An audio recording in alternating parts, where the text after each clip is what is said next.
Hey, party people. Welcome. We got a little discussion of syntax in Birdsong today. And, part of me is thinking, like, what if this presentation doesn't blow their mind? But then I was realizing, like, you can't really complain that, like, one presentation, one of many on Birdsong, didn't blow your mind. So, like, I feel bad for you. But anyway, let's just hope that it actually does. That's right. Bird Music, Part 3, Syntax in Birdsong, with me, your host, David M. Bashwiner. Associate Professor of Music, University of New Mexico. Part 3, Overview. So we'll do a little review of Part 2, thinking about the basic parameters of sound structure. Then we'll talk about complexity, hierarchy, and syntax. We will talk about how hierarchies in time work, thinking about structural and event-based hierarchies. We will talk about some elementary particles of syntactic hierarchies. Then we'll talk about syntax in music, and then syntax in birdsong, focusing on the Bengalese Finch. And then briefly touch on music again, and then we'll have a little conclusion. Let's start with a little review, the sounds that birds make. This is a review of the last episode of bird music, but I'm doing it from a different perspective. We're not really talking specifically about birds, we're just talking about specifically about sound and how our brain makes sense of the different parameters of sound. And parameters are just, you can think of them as little dials on a synthesizer. So you could have a dial that controls the pitch and a dial that controls duration and stuff like that. Okay, so pitch. How is pitch organized? What is pitch? Pitch is a fundamental frequency, or possibly the most prominent harmonic. Yeah, you could sort of, yeah, it's true. Like with the bird songs, sometimes you really hear just one of the harmonics, and that sounds kind of like a pitch. But usually, pitch is the fundamental frequency. Pitch can be higher or lower, and this matters in the voice. So given my voice, a certain pitch, oh, somewhat strained, whereas for someone with a higher voice, that's a much more relaxed tone. So how high or low within the person's range makes a big difference. And then how much the auditory system of the listener is excited. So we didn't talk about this much with frogs, but in terms of evolution and how vocalizations evolve, if one signaler figures out a good trick that actually stimulates the listener's sensory system in a different way, then that signaler just might have a better way of getting that listener's attention. Okay, so and then high versus low pitch might do that. So then you have rising versus falling pitch, and it could rise slowly versus rapidly, which we called a click in the last episode. You could have contour changes. There could be none.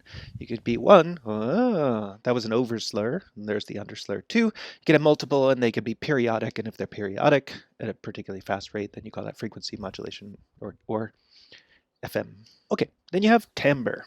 Timbre and pitch are similar because they're both dealing with frequencies, but we process them in different ways in our mind and brain. So the concept of timbre corresponds in the acoustical sense to the frequency content of a sound, whereas most of the energy in the frequency spectrum of the sound, how broad or narrow is the spread of the energy?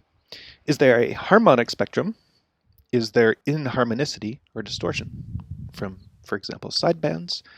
Those are somewhat tricky concepts, but you can just go back and review the previous video if you want, or just don't freak out if you don't remember exactly what a sideband is. It took me a long time to understand that. But once you understand it, it is pretty cool. Sounds are not static in timbre, of course, but they have temporal envelope across which the timbre evolves. So what that means is if I say the word y'all, that is kind of one syllable, but y'all, there's three different vowels in that. You don't think of L's as vowels, but they are. So y'all. And if I do it all in one pitch, y'all, y'all, changing the timbre over time. So, and then any sound you play on your instrument is going to have timbral changes. Even if it doesn't sound like it to you, it definitely does. Timbre changes over time, just as dynamics do. So let's talk about duration. How long each sound lasts. How do the pitch, timbre, and intensity change over time? So the envelope, the pitch might go, right? So that is a little temporal dimension. Or if it goes, the duration of how long it's on each pitch. Okay, and then we just said the timbre changes. The intensity changes over time too. So if you have, the pitch stayed the same, but the intensity got quieter. And then, you are considering how the duration of one sound compares with the durations of the sounds before it. So if you, let's say my sound is, and then the pattern is la, la, la, right? It's the same duration as all the other ones. But if it's la, la, la, la, la, then the longer one is a lot longer compared to the shorter ones near it. So yeah, i.e. what is the durational value of a given sound in the context of the surrounding sounds? Would it be double or triple what the surrounding ones are? And then, of course, are there any periodic modulations, such as AM or FM, that is under timbre, but it's also under duration? Okay, and for intensity, that's just loudness, but of course loudness changes over time. So how loud or soft is the sound? How does this change over the course of the sound? Crescendo versus diminuendo, or maybe it has a periodic amplitude modulation. Complexity, hierarchy, and syntax. That's right. I know you're very excited. Let's do it. Syntax and complexity. Up there on the right, we have, I believe, a picture of Herbert Simon. In any event, he has a keyboard next to him and a tape machine, so that's pretty cool, because I just think of him as a scientist who does chess. And if you've never heard of Herbert Simon before, that's okay. But I'm guessing after today, you're probably going to sign up for the fan club. And I happen to be the host of that fan club. No, just kidding. All right. So, unlike the vocalizations that we saw in insects, fish, frogs, and reptiles, those of many species of birds are extremely complex. Calling something complex is not merely a subjective value judgment. The complexity of a system is something that can be objectively examined and formally modeled, as long as what's important in the system is agreed upon. The elements and the moves, we'll say. And then, that's a big if. So you can look at the information content in an utterance objectively, but it doesn't mean that it's necessarily right, because the way you're looking at it might be wrong. Okay, so a complex system is one that is made up of a large number of parts that interact in a non-simple way. And this is the concept that we'll discuss over the next several slides, so that will make more sense eventually. Complex systems have certain common properties, irrespective of whatever domains they operate in.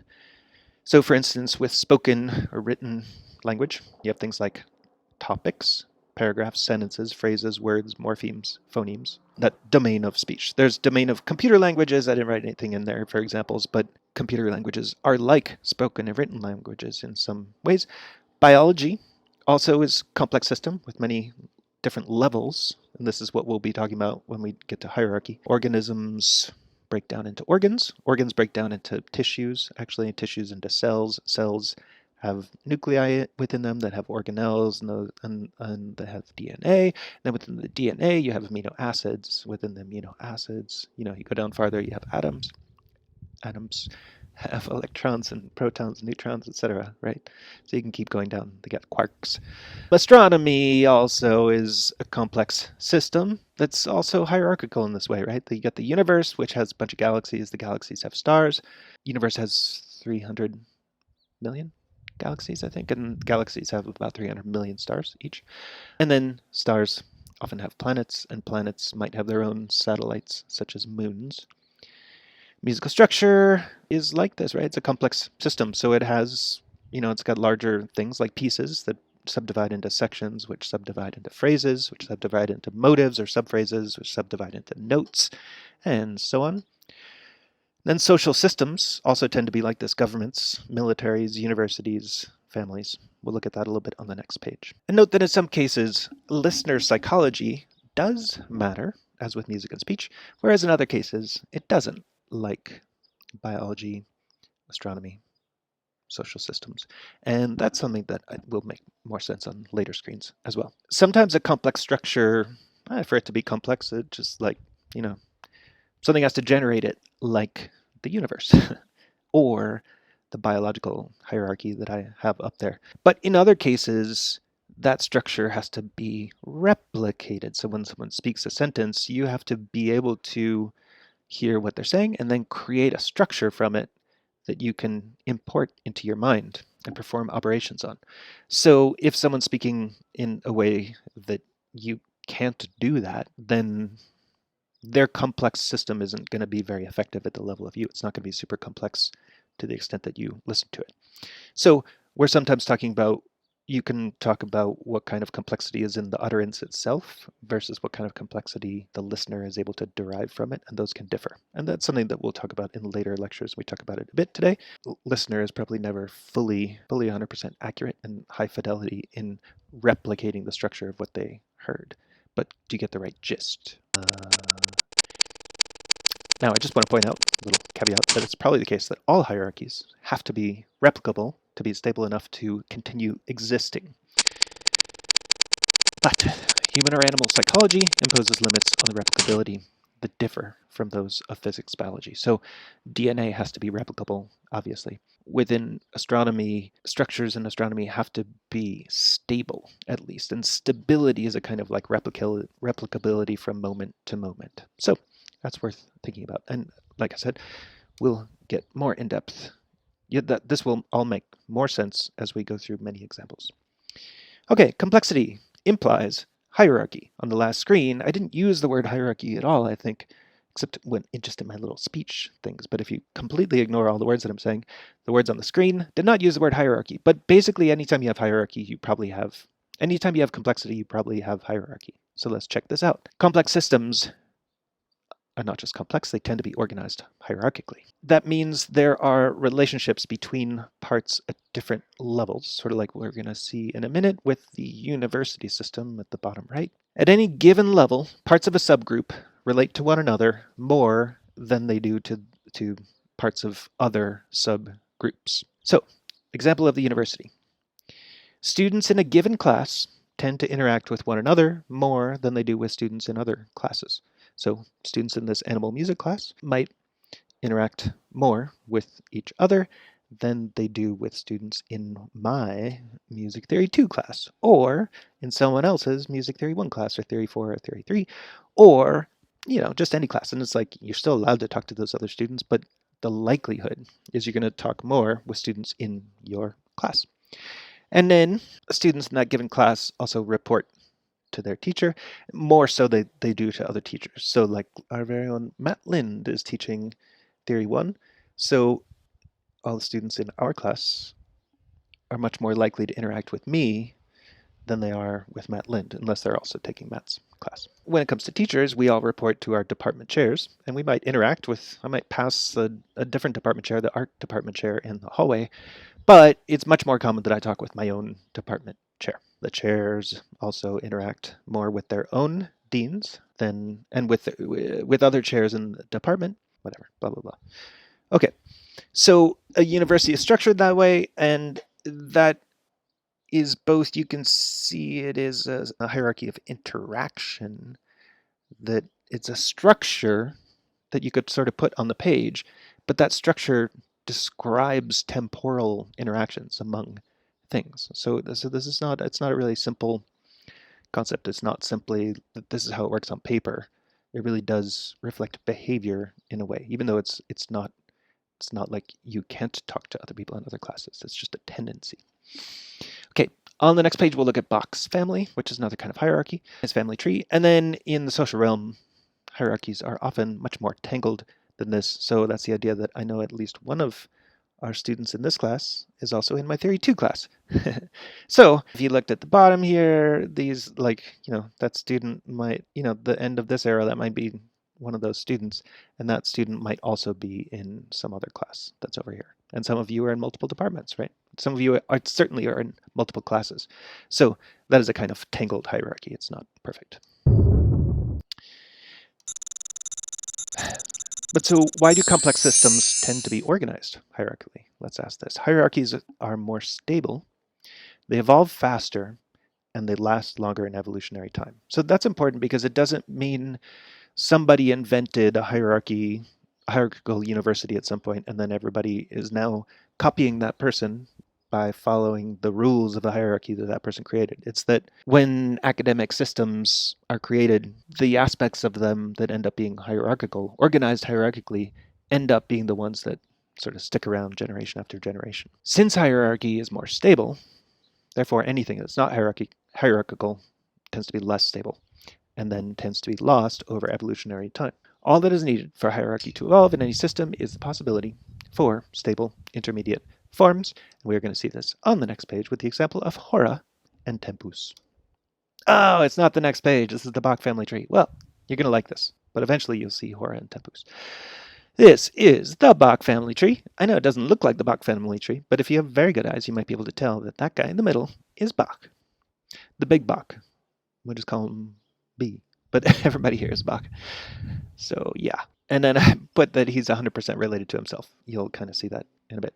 These are his parents. Each parent is 50% related to Bach, so any gene that's in him is 50% likely to be from his dad, 50% from his mom. And these are his siblings. They're all also 50% related to him on average. And you can see there's this sibling of his is married to someone else who's not his sibling, but I've included her in the box. Bach had 2 wives, so he's not genetically related to any of them, but he's certainly interactive with them. So these are his children. They're all 50% related to him. Those kids should all, they would normally be on the same line, but I don't know if they couldn't squeeze it in or if it's just because they're the second set is a lot younger, so they're on a different generation line, but whatever. So Bach's grandkid is all the way at the bottom. Bach's uncles and aunts are up there. It looks like at least on this chart, there's only one uncle who's married to, the brother of his dad, married to a woman. Bach's first cousin.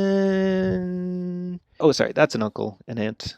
That is a first cousin. Yeah, I don't know I'm sorry. Let's just see here. Those are also cousins. I messed up a little bit in the timing of my things, but these are the implications. Relatedness, in this case, is both a static property of each node of this tree. That's the genes. So Bach is 100% related to himself.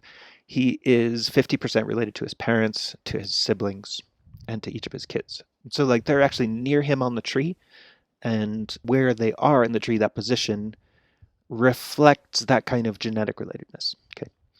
So it's both a static property, but then it's also a temporal interactive property, meaning that Bach would have spent probably more time with his siblings than with his cousins, who are less genetically related to him. And not because of that, it's just that that's what family trees actually reflect in a lot of ways. The one thing to point out, as I mentioned, social hierarchies are often tangled. And this is family tree genetic hierarchy, but it's still kind of tangled in that family trees are complicated by the fact that there are 2 bosses for each set of subordinates, just in quotes.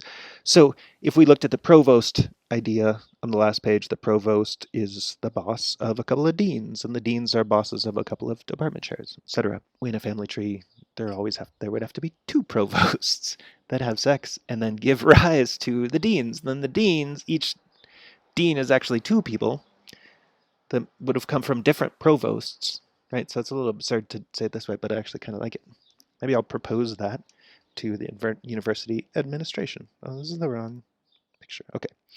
The parable of Hora and Tempus, as promised. Over on the right, we have Apollo with the hours. Hours are the Horas. These were, Greek goddesses of time. And then Tempus and Hora, I think Hora should be Greek, but somewhere I was reading said it's Latin. But I think these are just 2 different names for time. And this also comes from Herbert Simon, the guy whose fan club you're probably going to join at the end of this presentation if I am successful. Or you might be starting it in case. There's probably not a Herbert Simon fan club yet. There once were 2 watchmakers named Hora and Tempus, who manufactured very fine watches. Both of them were highly regarded, and the phones in their workshops rang frequently. New customers were constantly calling them. However, Hora prospered, while Tempus became poorer and poorer and finally lost his shop. What was the reason? The watches the men made consisted of about 1,000 parts each. Tempus had so constructed his that if he had one partly assembled and had to put it down to answer his phone, say, it immediately fell to pieces and had to be reassembled from the elements. The better the customers liked his watches, the more they phoned him, the more difficult it became for him to find enough uninterrupted time to finish a watch. The watches that Hora made were no less complex than those of Tempus, but he had designed them so that he could put together sub-assemblies of about 10 elements each. 10 of these sub-assemblies, again, could be put together into a larger sub-assembly, and a system of 10 of the latter sub-assemblies constituted the whole watch. Hence, when Hora had to put down a partly assembled watch in order to answer the phone, he lost only a small part of his work, and he assembled his watches in only a fraction of the man-hours that it took Tempus. Let's look at a little picture here. You can see there's two fine watchmakers. On the left, you have Tempus, who puts together 1,000 parts to make a watch. And then on the right, you have Hora. Hora looks like he has 5 hairs. But I guess that's not important. Anyway, same number of parts. End up making a watch that looks relatively the same. But there's the whole subassembly idea. So Hora groups 10 elements into 10 different subassemblies, and then groups those subassemblies into other subassemblies until you get the whole watch, and doesn't lose as much time when the phone rings. And look how much money Tempus has, only 2 cents. And how much money Hora has, a whole bunch of dollar coins. So what's the moral of this story? Interruptions are both less likely and less costly for Hora than they are for Tempus, because Hora's assembly procedure incorporates stable intermediate forms. Right? The subassemblies. When the phone rings, he only loses a little bit of work. I'm actually kind of freaking out about how meta that was, or is. So you might think that only has to do with watches, but it has to do with music. So little do not disturb screen from some quotes from Mozart and then Brahms when we're talking about stable intermediate forms. And then I'll just put a little word in there, stable intermediate musical forms. So Mozart wrote once, I think it's in a letter to his father, "When I am completely myself, entirely alone, and of good cheer, it is on such occasions that my ideas flow best and most abundantly. Whence and how they come, I know not, nor can I force them. All of this fires my soul, and provided I am not disturbed, my subject enlarges itself in my imagination, becomes methodized and defined, and the whole, though it be long, stands almost completed and finished in my mind." And he actually says, sort of later in that letter, that he doesn't even have to write it down. As long as the carriage ride, he isn't disturbed, and he's allowed to kind of like create the whole piece in his head.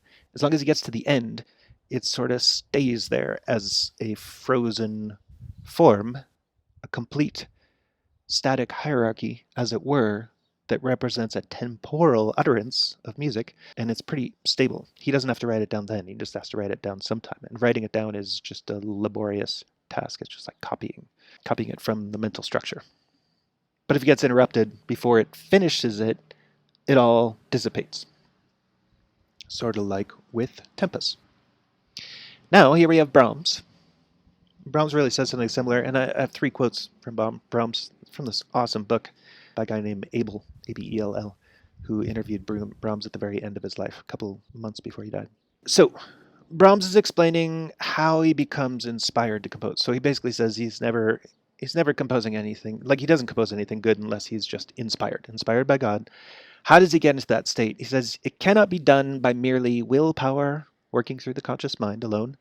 It can only be accomplished by the soul powers within. Those powers are quiescent to the conscious mind unless illumined by spirit. So he's got to get in touch with the Holy Spirit in order to get into this particular state where he's going to be inspired, where ideas are going to generate themselves. Okay. Then he says, so once I've made contact with my maker, with God, I immediately feel vibrations that thrill my whole being. In this exalted state, I can see clearly what is obscure in my ordinary moods. Those vibrations assume the form of distinct mental images. So this is just like what Mozart's saying. Straight away, the ideas flow in upon me, and not only do I see distinct themes in my mind's eye, but they are clothed in the right forms, harmonies, and orchestrations. Measure by measure, the finished product is revealed to me when I am in those rare, inspired moods. So it's revealed, it's like creating itself in his mind. He doesn't, to him, the experience is not that he's actively doing it. But he ends saying this, I have to be in a semi-trance condition to get these results. I have to be careful, however, not to lose consciousness. Otherwise the ideas fade away. I cannot even think of attempting to compose unless I know that I will not be interrupted or disturbed. The muse is a very jealous entity, and she flies away on the slightest provocation. So, just a brief aside here. Both of those quotes suggest that Brahms and Mozart are both a bit more like Tempus than Hora. Hora has the intermediate forms, Tempus doesn't. But I don't think that's what it means. It can't mean that. I think what it means is that the process of creativity, particularly when it's a one of these things where inspiration is coming, where it feels like you're not doing the work itself, it's sort of happening like a dream to you. That particular process can't be interrupted. So there's there's just lots of stories throughout time, like Kubla Khan, the composition of the poem Kubla Khan, I think that's what it's called, or Tartini's the Devil's Trill Sonata. Anyway, these pieces that sort of come to composers in dreams, but then the composer is sort of woken up from the dream or disturbed, and then they lose the work. And that also happened with Berlioz. Berlioz had a whole piece come to him one night, and he didn't write it down the next morning. And then it came to him again the next night. I don't remember what happened, but he didn't ever write down this thing, this piece.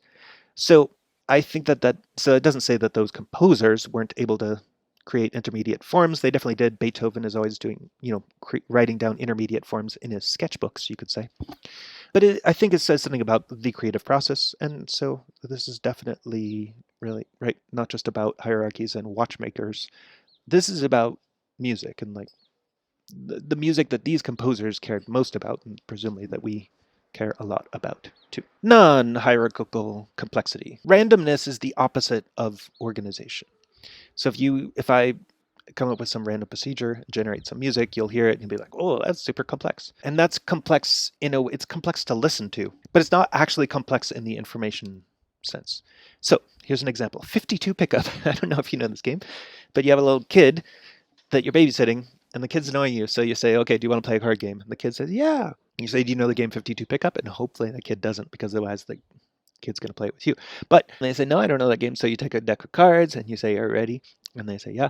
And then you throw the cards up in the air and then they go all over the place, sort of like you see at the bottom of the screen. And then you tell the kid, okay, pick them up. So, right, there's like randomness to how the cards fall on the ground.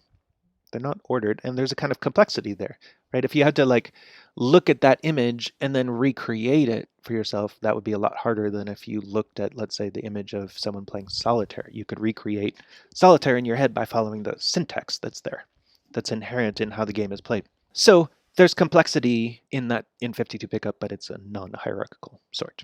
And then another example is when the teacher leaves the room and all kids go crazy. So then you have another type of hierarchy that's really a simple one, is a flat hierarchy. And this is when there is, quote unquote, a wide span of control below any given boss. So an example of this is a linear polymer, which you have at the top of the screen. And, I definitely don't myself have any great familiarity with linear polymers, but basically I think what's happening here, that is just a string of repeated chemical things, maybe carbon atoms or something. So any string of the same thing might seem complex because like this thing up the top looks complex, but apparently it's just the same thing over and over and over and over and over and over and over and over and over. So that's ultimately not that complex. It's a flat hierarchy. A crystal is another example of this. You can see there's green things and purple things, and they're all organized. At the local level, they're all organized in exactly the same way, and the crystal structure could go on forever. And there is order there, but there's no overarching order. It's just repeating the same thing over and over again until you run out of one of the elements that creates the crystal. And a gas is similar. Gas is a bunch of random molecules moving around randomly, so that's all kind of chaos. But each molecule has a specific structure.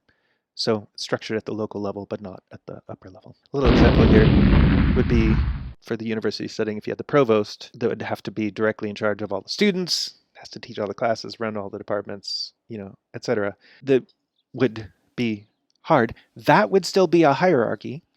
The provost is the boss, and the students are the subordinates, but that hierarchy would be not very organized if you didn't have the intermediate levels in between, the deans, department chairs, faculty members. I'd like to see that for maybe just one day. So then you have spatial versus interactive hierarchies. Sort of mentioned this in the previous screen. In the cases like with the biological systems and also like chemical systems, whatever, crystals, linear polymer, cells, tissues, organs, body systems. Those things are spatial. like the crystal, you can definitely see that's a spatial hierarchy. But then social things, at least, are interactive. Like, you might all physically be in the same classroom with each other and with the faculty members. So there is a kind of spatial closeness in the university hierarchy to some extent, but the hierarchy is not really based on that spatial proximity. It's more based on interactive proximity that often correlates with spatial proximity, but it doesn't have to. So, and then we see later, maybe it's on the screen that once you have telephones, once you have internet, Facebook, Instagram, all those things, then it's much easier to influence someone else at a distance. And then you start thinking about like superstars, people like Beyonce, who can influence a lot of people very rapidly. Those people end up being tops of parts of the hierarchy simply because they can influence a lot of people and they don't have to be spatially near them. Here we go. Globalization, mail, telegraph, telephone, internet, Facebook, Zoom. You can also think about highways versus local streets. That's a similar idea. And then even in the brain, this is the case. So when you do brain surgery on someone on the left side of their brain, you often wake them up in the middle of it. You touch little certain areas with electrodes. And if the person can't speak when you're touching that region, okay, that's a really important part. Don't remove it. And it's not because specifically of the computations that take place there, like the individual cells that do stuff that are necessary. It's probably because that's like a highway where all the information from one local region goes across this big fiber tract to another part of the brain farther away. And that happens very rapidly. So you really have superhighways in the brain. And that's what makes the regions that feed into that highway highly influential, is because they can influence other areas at a distance with a lot of power, sort of like Beyonce. We call them Beyonce areas. And then another thing to think about is the relationship within a subsystem versus between a subsystem. And so by subsystem, I mean, let's say a class in the university model or a department. So relationships within music students compared to between music and art students. So some examples with orchestral groups, you might have, the relationships of all the string players with one another, the cellists with the violists and the violinists, compared to the cellists with the trombones and the bassoons. There's likely to be more interaction within groups, and then those groups tend to interact with one another in music. And then in choir, like you can divide up the choir in two different ways. So I'm thinking like if you do Haydn's Creation, there's that subgroup of soloists, right? So sometimes the soprano soloist might be grouped with the other soloists, and sometimes she might be grouped with the sopranos when you do, little sectional type rehearsals. Finally, one more thing to think of with respect to types of hierarchy is that some hierarchies are structural and some are event-based. And that's something we talk about a bit more on the next screen or in the next couple screens. In both music and speech and birdsong, there are two types of hierarchy which interact with one another. So there's a structural hierarchy idea. This describes how individual elements fit together statically in the larger system that they belong to. The larger system, and that might be something like scales and chords, or words, nouns, verbs. Event hierarchies describe how the individual elements fit together dynamically in a particular utterance, in a particular song, symphony, or short phrase, in a particular novel, or short story, or sentence, or part of a sentence. I want to point out here that a little caveat that calling the structural hierarchy static betrays the fact that sounds fancy, doesn't it? Betrays the fact that the relationships between the elements that it models are primarily temporal ones, such as how likely one element is to continue to or proceed from another. And that will make a bit more sense, but if I said a determiner, like the word the or but would just use the determiner tends to want to go to a noun next. That's static. That's always the case. It's not entirely static because it's like you hear the word the, and then the next word you hear is either noun or not. So that takes place in time. So it's not entirely static. That's what I wanted to point out. So let's think of an architectural metaphor for structural and event hierarchies. Structural hierarchy can be thought of as the elements that are used like I-beams, glass, concrete, I don't know, whatever the Eiffel Tower is made of, metal. And then each of those elements have their own prior affordances for how they can and cannot be used. So yeah, I know you're saying like, hey, Bashwinner, stop it. What's an affordance? Well, I'm about to tell you. A chair. You could say, what's the meaning of a chair? But that's hard to do philosophically. But so philosophers came up with this way of saying that a chair, it doesn't have one specific meaning, but a chair affords different sorts of uses. So a chair affords sitting, and that's one of the main meanings of a chair. If you looked it up in the dictionary, it probably says something you sit on. But a chair also affords throwing at a neighbor. It affords burning if you're low on firewood or if you just like really don't like the chair. It affords painting if you're looking for something to paint. So a chair has a bunch of affordances. In the case of the Eiffel Tower, if you tried to build the Eiffel Tower with glass, it wouldn't work, right? If you tried to build it with concrete, it might work, but it might be kind of gross. Yeah, structural hierarchy, the elements, the affordances that they have for how they combine with one another. But then you have the event hierarchy, which is going to be like how each individual element is used in a specific building, such as the Eiffel Tower, or we could say the CFA, Popejoy Hall. The structural hierarchy is what I-beams tend to be able to do. And then event hierarchy would be like, oh, how are I-beams used in constructing the CFA or the Eiffel Tower? I want to just combine those ideas with the concepts of semantic memory and episodic memory. We mentioned these briefly in the last discussion. Talk about them a little bit more now. So structural hierarchies, like the elements above, I-beams, glass, concrete. Structural hierarchies describe the affordances of individual elements that are general across compositions or across different buildings. And hence, these are the semantic properties of those elements. So if you looked up I-beam in the dictionary, it would probably tell you, it's a pretty good thing to build the frame of a house with, and it's bad to build a window with an I-beam. Whereas if you look up glass, it might say this is used for windows, not the foundation of a building, right? So semantic properties are, it's like the dictionary definition of a thing, and that's related to the structural hierarchy. So if you looked up a noun, I don't know if that's a good, you look up 5/7 chord in the dictionary and it says, oh, the 5/7 chord tends to want to go to 1.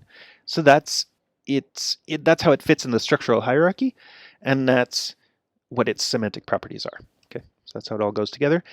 Now, event hierarchies tend to model how the individual elements operate and function according to the specific place they occur in a specific musical episode, something you've experienced like a particular piece, particular phrase, etc. So, in Wagner's Tristan and Isolde in measure 17 or maybe 16, there's a dominant 7th chord. It's very dramatic, and it actively does not resolve to the tonic. So in that particular piece, there's the event hierarchy. That 5/7 chord still wants to go to 1 because it's a structural, because of its semantic properties. Because if I look in the dictionary, I see that 5/7s tend to want to go to 1. But in that particular piece, it doesn't do it. And so there's an event hierarchy for that piece that draws on the structural hierarchy, but that is specific to that piece. Note that this episodic model builds upon the prior semantic affordances of the individual elements. And for anybody out there who is super familiar with Huron's discussion of these two things, I believe that I do it differently than he does. So you might want to check on that. I think I reversed him. I need to go check about why he did it the opposite way. But I knew I disagreed with him at the time, and now I can't even remember why he would have done it the opposite way. Okay, so different genres then seem to lead these semantic affordances to be built upon in different ways. So when we talk about genre, we might talk about classical music versus popular music or reggae music.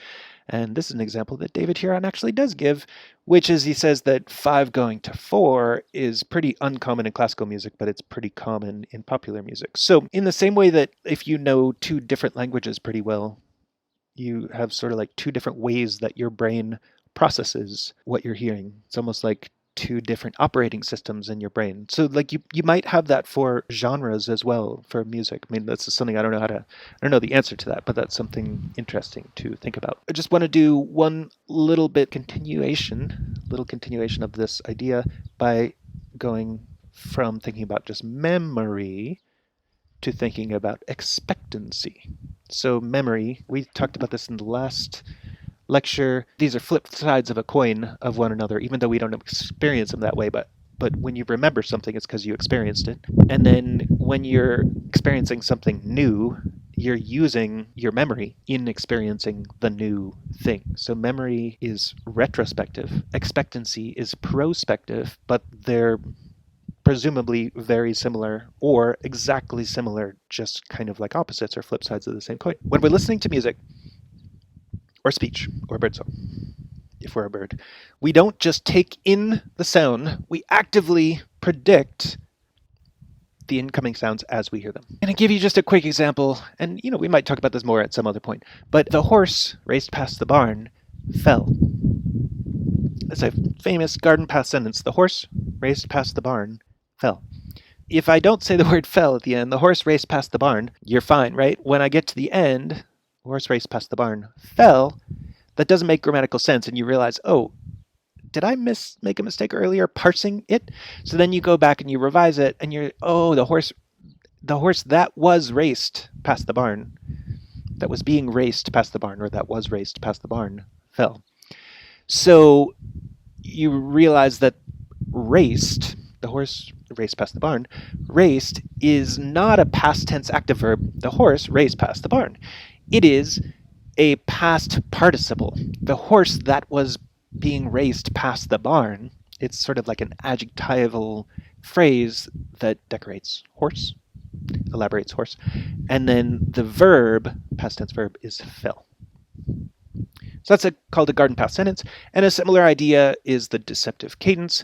So in that Wagner's prelude to Tristan and Isolde, measure 16 or 17, it has the dominant chord that does not go to 1, it goes to a flat 6 chord. So it's kind of a surprise. And it's a surprise not because you've heard that particular piece before and 5/7 goes to 1 in that piece. Usually it's not the case. It's that structurally you have somewhere stored in your head that a 5/7 chord tends to want to go to 1, and then you're kind of surprised when it doesn't. Same with the garden path sentence. The word raced can either be past tense active verb or past participle, but it's much more likely to be past tense active. So what those things demonstrate for you, hopefully, is that as you listen to sound, you don't just take it in and be like, okay, cool, that's what the person said. You are listening actively, even though you're not experiencing, the fact that you're really having to pay attention, but you really are sort of actively doing this.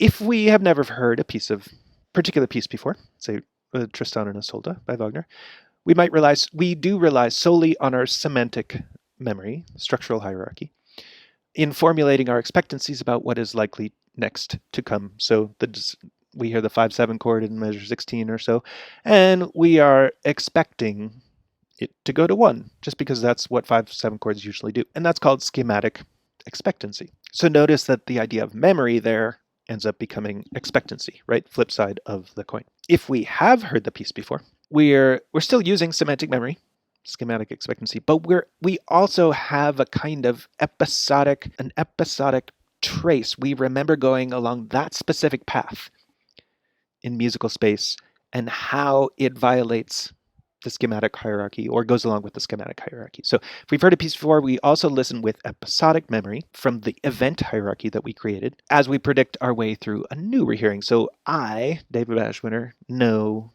the Tristan and Isolde opening pretty well. I'm now listening to it again, and as I'm doing that, I get to the 5/7 chord, and part of me is still experiencing like 5/7 wants to go to 1, but then at the same time, there's another part of me that's like, oh, but I remember in this particular moment of this piece, 5/7 doesn't go to 1.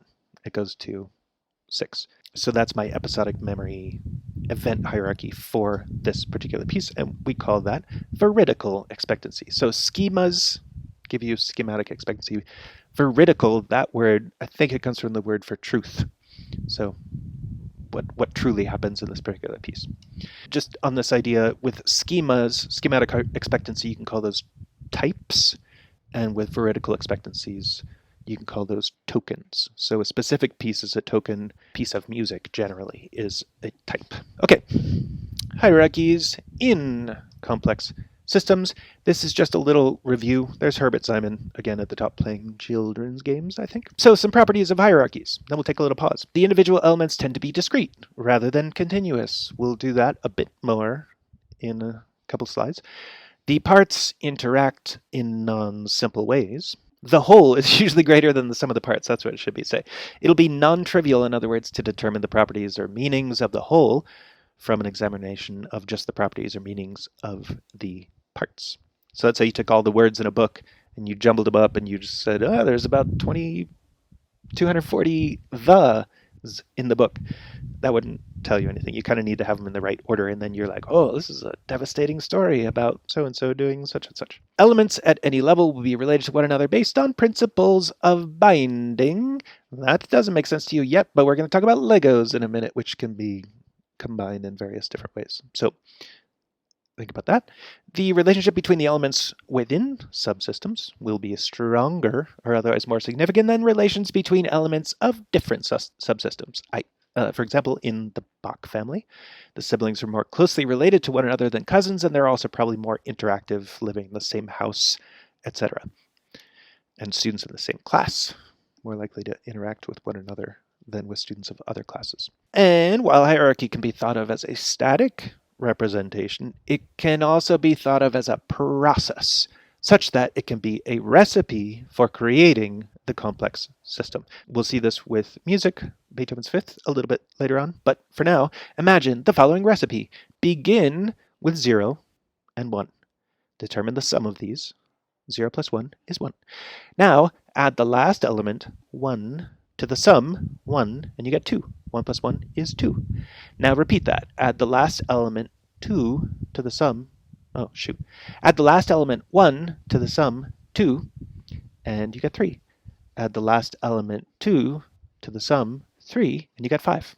Repeat it again, adding 3 and 5, and you get 8. And then you keep going, and what do you generate? You generate the Fibonacci series. So you might say, like, why don't you just, you don't have to look up. Once you know how the Fibonacci series is generated, you don't have to go look up the string of numbers. You can generate them yourself. And so you could even argue that giving this recipe for the Fibonacci system is not just a convenient abbreviation for the series itself. You don't have to print out an infinitely long string of numbers. You could just give the formula. I think that what you're doing is you're also giving someone, like I'm giving you, a better description of the Fibonacci series than I would be giving you if I actually give you a printout of the entire infinite series, because what I've done is I've given you a causal reason that the series exists.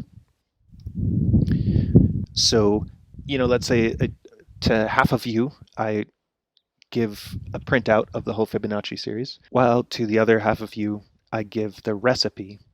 It's most likely that the ones I give the recipe to are going to understand it better and be able to recreate it themselves, say, at a later point. Now think about when you're listening to a story.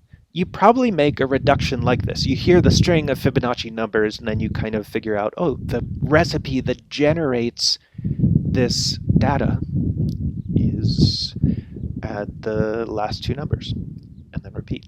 So when you listen to a story, you don't remember the exact words on the page, you remember the gist. So that gist is probably something like figuring out a recipe that generates, a dramatic recipe that generates the story. I don't know if that's true, but that's interesting to think about. It's probably how you listen to sentences as well. You're listening for a noun and a verb. You're listening for when the sentence is complete. At the end of it, you couldn't repeat all the words, but if you've created a structure as you're going along, you can usually recreate the gist. And then for musical phrases, short works, sections of works, and if you've been working on a piece for a long time, maybe the whole thing, but you probably make a reduction of an entire piece that is hierarchical in nature, sort of like with the Fibonacci series example. So, and this is a very important point, a hierarchical system can be represented as a process, i.e. a recipe, in this way only if the work has redundancies built into it. So you would be able to do this very easily with the Fibonacci series. You would not be able to do it with the numbers that come after the decimal point in pi. Like those are random, they never repeat. So those you can only remember by rote, whereas the Fibonacci series is very easy to remember because you remember the recipe. So the numbers after pi don't form a hierarchy. If anything, it's a very flat hierarchy. Whereas the numbers in the Fibonacci series are very highly structured as a kind of complex hierarchy. If you want, maybe take a little moment to have a little pause and then come back, and we're going to talk about the elementary particles of syntactic systems. Who's ready to play with Legos? Yeah? Okay. So, we're going to talk about the elementary particles. They're found in syntactic systems. Sand. Sand is an additive property. Just you get more sand and then you just add it. Clay. Clay is also pretty additive. If you want, you're making this thing, whatever they're making there.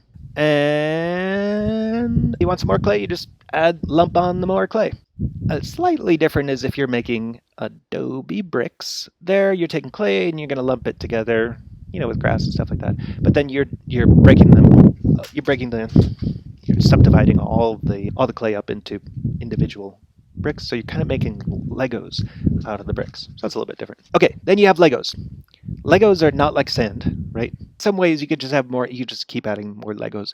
But really, Legos are all about how they combine with one another. I don't know how to say that in words, but hopefully that makes sense. Lincoln Logs, also, right? Like a pile of Lincoln Logs isn't anything.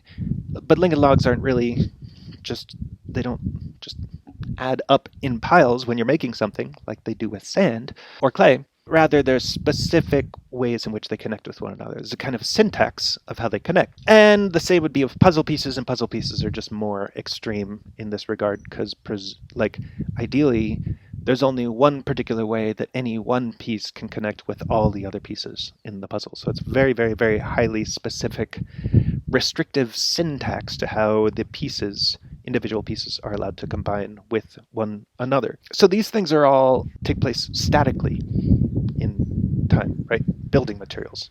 But we can talk about temporal processes. So we can think of games for that. So tic-tac-toe, whenever it's your turn, if you're the X's, you could put an X in any space you want. It doesn't have to be near where you were previously. You could just put it in any space as long as that space is not already taken. In case you're wondering out there, never played tic-tac-toe. If you're the O's, you also get to do the same thing. But basically, there's no restrictions on your move. You could just put your thing anywhere. That is different. In checkers, for any one piece, you get to choose which piece you move, but the piece you move, unless it's the very first move of the game, you can only move that piece forward by one box, or if you're going to capture another player's thing, then you can move diagonal. But those are the only two possibilities. And then we get to chess. Chess is obviously more complex than that. So the pawns in chess move the same way as do checkers, but then you have at least 5 other type of pieces. I think it's 5. And they all move in different ways. So, I don't know the names of these things. I'm sorry, the little horsey guy, I guess that's a knight. Can move up 2 and over 1 or up 1 and over 2. Then I know the castle guy is not called a castle. He's like a rook. And then there's a king and queen. I know that's what they're called. Whatever. Okay. Complex syntax of how things move. Let's now talk about these 3 games. Okay, so in tic-tac-toe, you have one type of piece, and you can place your next one anywhere. In checkers, you have one type of piece, and you can move a single piece either forward by 1 or diagonal when capturing. And then, in chess, I know I just said this, but I guess I had written it out. In chess, you have 6 types of piece, which all move in different ways. It looks like we have a question from the audience there. When's this Bash winner? Oh, that's me. Bash winner guy. Gonna start talking about Birdsong. Okay, relax. So, this is from Herbert Simon. I love it. Can you find the order in this system? Do you guys want to pause and do that? Should I eat a cookie? I have a cookie. But the only problem is I've already eaten a lot of cookies. All right, don't listen to me talking. Just see if you can figure out order. Okay, go ahead and pause it. I'm going to pause it. It's not going to help anything, but I'm pausing it. You should pause, try to find the order in the system.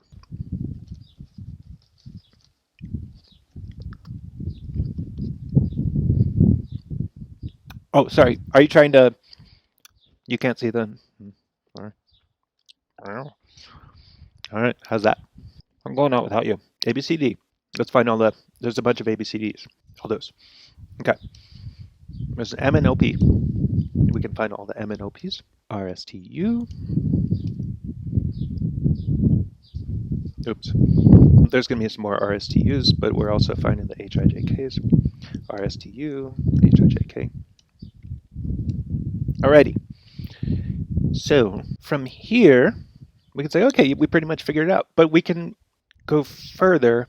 So what we found is that there are these local cells of 4 letters. Let's now abbreviate each 4-letter cell as 1 letter.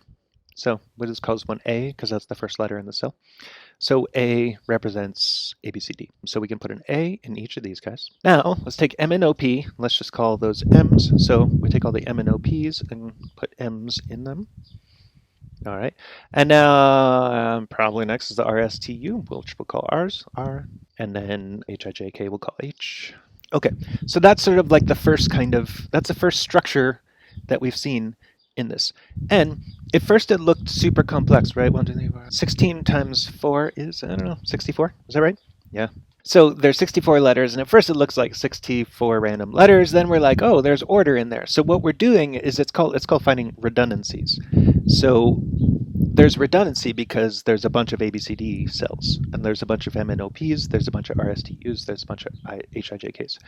So those are redundancies. So now we've replaced the redundancies, a first level of redundancies with letters. But now we can see there's actually a second hierarchical layer to these redundancies, so that the upper left quadrant and the lower right quadrant are similar. So and same with the upper right and lower left. Let's take the upper left quadrant and replace that, and we're just going to call it something fun like W.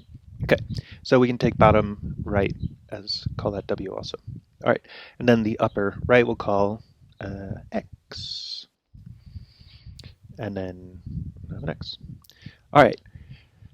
So there was a second level of redundancy that we got to simplify by taking 4 letters and reducing them to 1. So now we can say the entirety of this whole quadrant, the original 64 letters, which we reduced to 16, and then 16 letters have been reduced to 4, and then we could say the whole thing is represented by these 4 letters, WXXW. So we could replace that with the thing S, like system. Okay, so like the Fibonacci series idea, if you see the Fibonacci series, if you don't know anything about it and you don't think to try to figure out the Fibonacci series, you might think, oh, it's a complex series of numbers that's kind of random. If you look at these letters at first, you're like, oh, it's just a bunch of letters that are random. But by finding the structure in them, you can create a mental reduction. And I know that on your own right now, you could turn off the screen and everybody could probably write down the original figure, at least come very close, right? So you created a formula in your mind. You created a set of processes that generate the original static structure. So those are going to be important terms: static, thing, and process. So the same hierarchy can have 2 different representations. You could represent the hierarchy as a static system, or you could represent it as a series of processes that generate the static hierarchy, the static system. Okay, I'm sorry. I am gonna, let's just keep going. We'll get to birds, but first, words. Words as Legos. Words have 2 types of properties: semantic properties and syntactic properties. You don't know these terms and you want to learn more, just Wikipedia these guys. They're important terms. Semantic properties, what a word means, what its dictionary definition is. Syntactic properties are about how words fit together with other words grammatically. And this is kind of like Legos. That's what I want to say in this particular page. Differently shaped Legos have different affordances. Remember that term? A chair affords sitting or throwing at a neighbor or burning, painting. Yeah. Okay. So differently shaped Legos have different affordances for how they can be put together with other Legos. And we also saw, just to remind us, that glass, concrete, I-beams, those things have different sorts of affordances, allowing them to participate differently in the structural hierarchy. So these affordances are multiple for Legos, but they're limited to, like, I was trying to figure this out. I don't know. Like, there's probably 3 or 4 or 5 or 6 different ways you could combine any 2 Legos. So that's a lot of possibilities for any 2 Legos. And when you multiply that by many Legos, like it's a basically infinite system number of things that you can make. But the parts can be combined in only these very simple ways. And all the parts in the case of Legos are basically identical, but they might be slightly different in size. So all of the guys at the top have 8 suckers. Looks kind of like the suckers on the bottom of an octopus tentacle. Of course, they're not, but they function in kind of a similar way. Okay, but then each of those Legos has properties, like they all have color, so blue, red, green, yellow. Then there's some Legos that have stickers. That one is for a planet. Is it Saturn? I'm not sure. And then heads. I think I meant to say whole bodies, but anyway. Oh yeah, well the Lego lady in the middle there. Oh, her name is good, but I can't remember what it is. Kind of works for this lecture. Anyway, if you know the name, I don't know, maybe tell all your friends. Okay, so you could think of those as semantic properties of the Legos. And I don't know, my nephew gets a new Lego set. He's always super excited. I always think to myself, like, what's new about getting new Legos? But the new Lego sets have something to do with these, with the colors of the things, like the different figurines, the stickers that they might have on them, if there's any unique shapes, flags, things like that. Those are what make different Lego sets different, but not the way that the Legos all combine with one another. And those are all still very limited. So you could basically make anything with any Lego set if you just ignored the semantic properties of the specific Legos and flags and stickers. An example of words is the word the, which is a determiner. So is a or an or any, but the word the is one we're going to focus on as a determiner, which can be connected forwardly to a noun, as in the Lego, but it could also be connected to an adjective or an adverb. So if I say the veterinarian, veterinarian is noun, the is the determiner, so it can be connected to the veterinarian, but it could also go to the bad veterinarian, bad is an adjective, and the badly bitten veterinarian. Badly is an adverb in that case. So we tend to think of it as, like, in the structural schematic sense, it is most frequently, we think of the, or most commonly, most paradigmatically, the wants to go to a noun.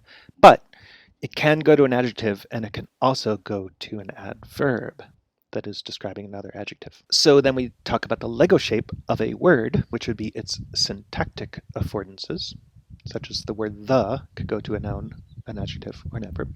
You could then change the shape, the syntactic affordances, by which would allow it to combine in different ways. So if we take the word bad, it's an adjective, but if we just change it subtly with them, it changes morpheme at the end to badly, all of a sudden that changes how it connects with other words. So badly is going to connect forward to an adjective, badly bitten, whereas you could not say badly veterinarian, right?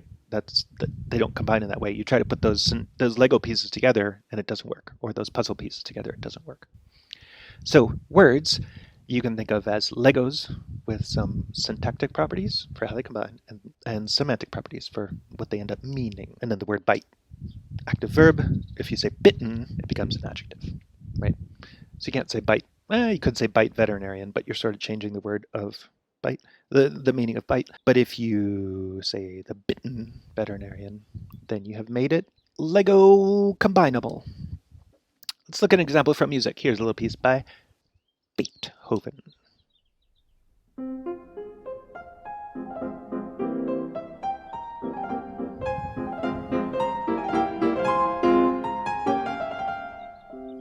Okay. So we're just going to look at the first 4 measures, really. And on this page, what I've done is I've taken the first 2 bars and I've copied them into the second 2 bars as a direct transposition. I've just taken the notes and moved them up exactly. So I'm treating the first 2 bars like a Lego, and I'm just transposing that Lego up by 2 semitones exactly. And you'll hear it. It sounds kind of weird. By the way, if you don't know any music theory, don't worry about this. Just try to enjoy it.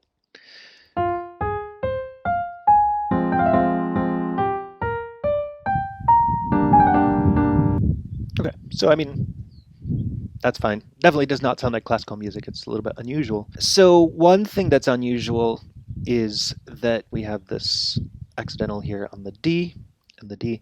So in this key, it's a D flat usually. So by doing the direct transposition, it's unusual because this goes out of the key. So the first thing we could do is just keep the key signature the same. I've still moved all the notes up by a step, but it might be a half step or a whole step depending on the key. So this sounds a little bit more normal, but not completely normal. Give it a listen.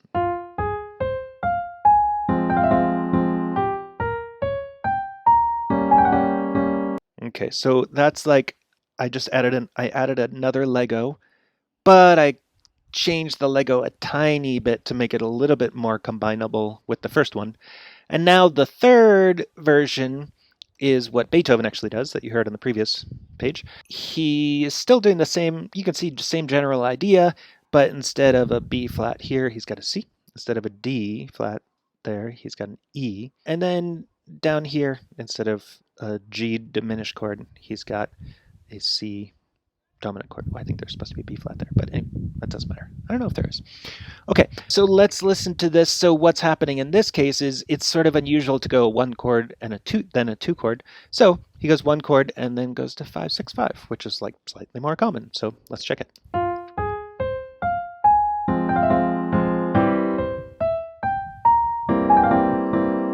So simple Lego goes from this part thing to this thing. You just take the whole thing and transpose it up. This one change to fix the syntax of this second part to make it connect better keeps these both in the same key. So you're kind of altering this note and this note, those D flats. And then finally for this one, you're not just altering two notes, you're changing the chord actually. So instead of a 2 chord, which is a little bit unusual, you got a 5 chord in first inversion. You know, how does that relate to Legos? It's like, you say, okay, thematically, semantically, what I, as Beethoven, want to do is take the first 2 measures and just shift them up a little bit and put them in the second 2 measures. But I then have to adjust them so that they fit together syntactically. So that's, you see those 2 processes on this page. So you can think of like 2 measures of music, a little motive, as a Lego. And there's the semantic property of the Lego, like I want to repeat this little thing, versus the syntactic property, which is like it should be chords that make sense, 1 chord and 5 chord. So, as a summary, the affordances of the 2-measure motive have been altered to make the phrase function syntactically as 5-7 rather than as diminished 2, or even like this weird tune minor to natural thing at the top. Okay. This little picture, I think, from a Star Wars fan site. But this is in maybe episode 3. There's this scene where I think it's Anakin who like drops a lightsaber in through several layers of air traffic. It's just such a crazy scene. I love it. But yeah, so the notion now is like hierarchy in space is pretty, we've done okay with that so far. Lego type things. Even chess, even though it happens in time, is still happening on a board that's in space. But what happens when you're like listening to a sentence or listening to a piece of music or a piece of birdsong? So let's think about what it's like to hear Legos or to see chess. When you hear a sentence, you don't merely hear a linear string of sounds, although that is the sound that reaches your eardrum. And this is also the format that the sound comes out of the talker's mouth, the speaker's mouth. So, but in hearing, let's say you're hearing someone speak a language that you know, like presumably English. Hearing is a more active process, even though it's totally unconscious. You don't experience it as super active, but it's active at a kind of subconscious level. So you're actively predicting as you're listening, whether you know it or not, rather than simply passively receiving the sonic input. As word sounds come in to your head, you are actively reaching out with these templates to receive those sounds, and you're basically building a Lego-like structure in real time as you listen. This allows you to step back and see the meaning of what you have constructed. And then in the upper right-hand corner, it looks like you actually have an MC Escher thing that has been remade as Legos, which is just awesome. Okay, hearing Legos, seeing chess. So expert chess players, interestingly enough, can memorize the locations of pieces on our chessboard far better than beginner chess players or even people who've never really played chess before. So you could show people some of the pictures at the upper right, ignoring the yellow and green boxes, and then have them show them the picture and then have them try to recreate it for you. So the better you are at chess, the better you're able to do this. This is a lot like when Mozart famously went and heard a performance of Allegri's Miserere. So this was a piece that they very famously they never wanted to ever be written down, and it was only performed in the one, I don't know, cathedral he heard it in. And so he went there once and then listened to the whole thing and, had a good enough musical memory that he could chunk the whole thing as he's going along, build a structure, and then he could have written it down just then, but he went and heard it one more time to double check, but he apparently was all completely right. So he basically can hear a piece of music and build a structure as it's going along. Yeah, create that mental structure and then write it down whenever he wants to, just like he was saying about when he composes. So I would like to point out that this thing with chess players that they're doing this too, this is not simply photographic memory. With Mozart, he's not simply memorizing the sound. It's a logical deductive process. So the expert chess players are not any better than novices at memorizing combinations of random pieces. So let's say I just randomly put pieces on the chessboard, but it wasn't like those pieces couldn't get there in an actual game. Chess players are no better than anybody else at remembering those things. They only outperform novices when the pieces on the board could have been a possible game. So what this means is that expert chess players, when they see the board of a possible game, parse the static image into the set of processes that would generate the static image. So this is exactly what we said with... This is going to be the case for all the temporal hierarchy things we're talking about. You can view a hierarchy as having a static structure. Oh, this is Fibonacci series thing. Or you can view the structure as the set of processes that generate it. So when Mozart is memorizing Allegri's Miserere, he's presumably not memorizing the sound. He's chunking as he goes along. He's creating a set of processes that generate the music that he hears, and he then simplifies, he remembers syntactically those processes and builds a structure, an event hierarchy based on the schematic hierarchy that's already in his mind. And then he goes home and he writes down, it looks like he's writing down notes, but in a sense, he's writing down the notes that are generated by the set of processes that he has figured out. So he's solved the puzzle of how the piece is created. And that would be the same with chess players. And if there's no puzzle that could create that piece, chess players can't figure it out. So chess players, they see a board that's possible, and they'll basically generate the game in their minds that would arrive at that particular board configuration. Now, I have the little squares. So the yellow square in the top left corner of the left-hand board, and the bottom right corner, the right-hand board, shows you that what's going on in the box on the right, the chessboard on the right is the yellow and green boxes have switched places, right? The pieces within there. So basically what these authors did, and it's pretty cool, is they, instead of just creating a random chessboard, which they know chess players aren't good at, they try to transpose just little individual groups of the pieces. So they divide the board into 4, and then we'll take one quadrant and switch it with another quadrant. And then, so that's a little bit like we did with the Beethoven piece in the previous screen, where we took one motive and just shifted it up a whole step. If we shift it up a whole step, it sounds a little bit weird. And they also find that, someone with musical training could still remember it, but they would still think it was weird. So a chess player, if you move a whole set of pieces to a place where it couldn't be generated, they could still pretty much remember it, but they might remember it as a little bit weird. So that's just to show you that when you're learning, paying attention to, trying to understand music or speech or a chessboard or anything like that, you are creating a kind of structure that generates the thing that you're hearing or seeing. And then that's how you bring it into your mind and store it. So expert musicians such as yourselves do the same thing when you hear a work of music in your native genre, just as you do with speech. Syntax and music, somebody is paying attention now. So we have to talk about how this happens in music a little bit. And we're just going to talk about how you go from pitch, a continuous pitch continuum, a pitch continuum, to discrete elements that give you a scale. So that was just a glissando of an octave. Now I'm going to pause a little bit basically on each, at 12 different parts in this continuum.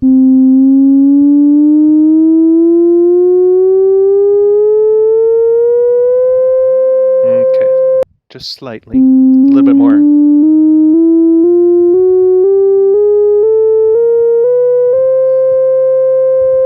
So you can see I'm putting a little bit more emphasis at 12 different points on this continuum. It's an octave, so I just divided it into a chromatic scale. And just by breaking up the continuum, by putting less emphasis at the places in between each of these nodes, I have created 12 nodes in this scale. Now, we're going to do the same thing, but we're going to favor the notes of the diatonic scale. So still kind of like chromatic scale, but then, yeah, same idea, but with diatonic scale.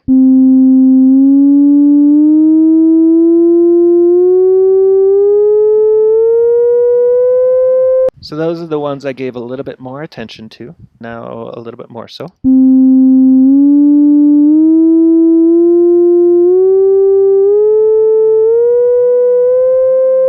Okay, that gives us diatonic scale. And then this one is just like super totally quantized. Quantized means I'm getting rid of the in-between stuff.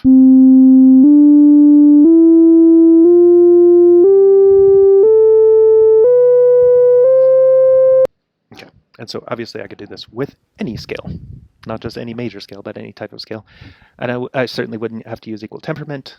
In the Middle East and in India, they don't do these things based on equal temperament in the way that we do. They do them based on like a more sophisticated system, I would say, more nuanced system that doesn't just use the first 6 harmonics of the harmonic series, but they're happy to use the 7th harmonic, the 11th harmonic, and so on in constructing their scales. So if you want to get more into scales and tuning, I would say check out Middle Eastern Maqam and Hindustani music, Hindustani raga. Now we have the diatonic scale in the previous one, but we can now start looking at selecting out primarily the notes of a major scale. Of a chord.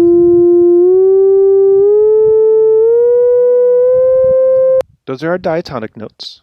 Now we're going to put a little bit more emphasis on the C, the E, the G, and the C.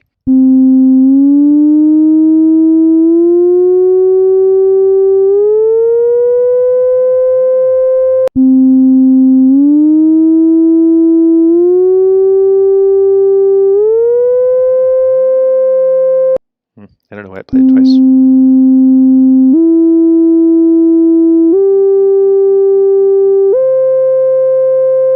And finally, so I've put the C, E, G, C in red, and yeah. So I'm playing a C drone below this, and I play the chromatic scale above it. And you can hear that I'm going to go back and you can listen again, and listen how the C and the E and the G and the upper C, listen how the C and the G, E and the G and the C lock in a little bit.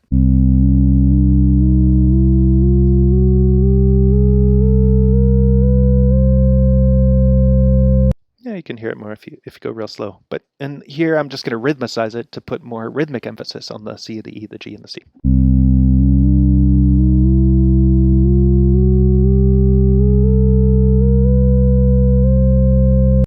Yeah, and I was actually putting rhythmic emphasis on the diatonic notes. Okay, so that gives you a little sense of both how quantization happens from a continuum into discrete elements, and then also a little bit about like why we do that. You can hear sort of some of the harmony in there. And important point that I think just weirdly I have not stressed yet is that for hierarchy, for syntax to happen, syntax can really only operate on discrete elements. So you have to, if you have a continuum of pitch, say, or duration, or timbre or anything like that, you have to break it up into discrete elements in order to have syntactic operations work upon it.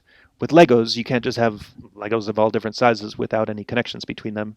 Otherwise, that's more like lumps of clay or sand, right?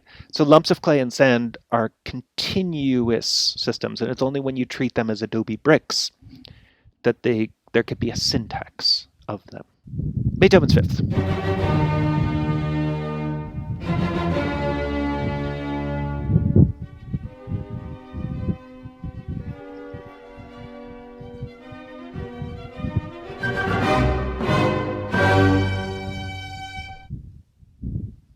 Only measures 1 through 21. So in the key of C minor, here's a little recipe. Oh, God.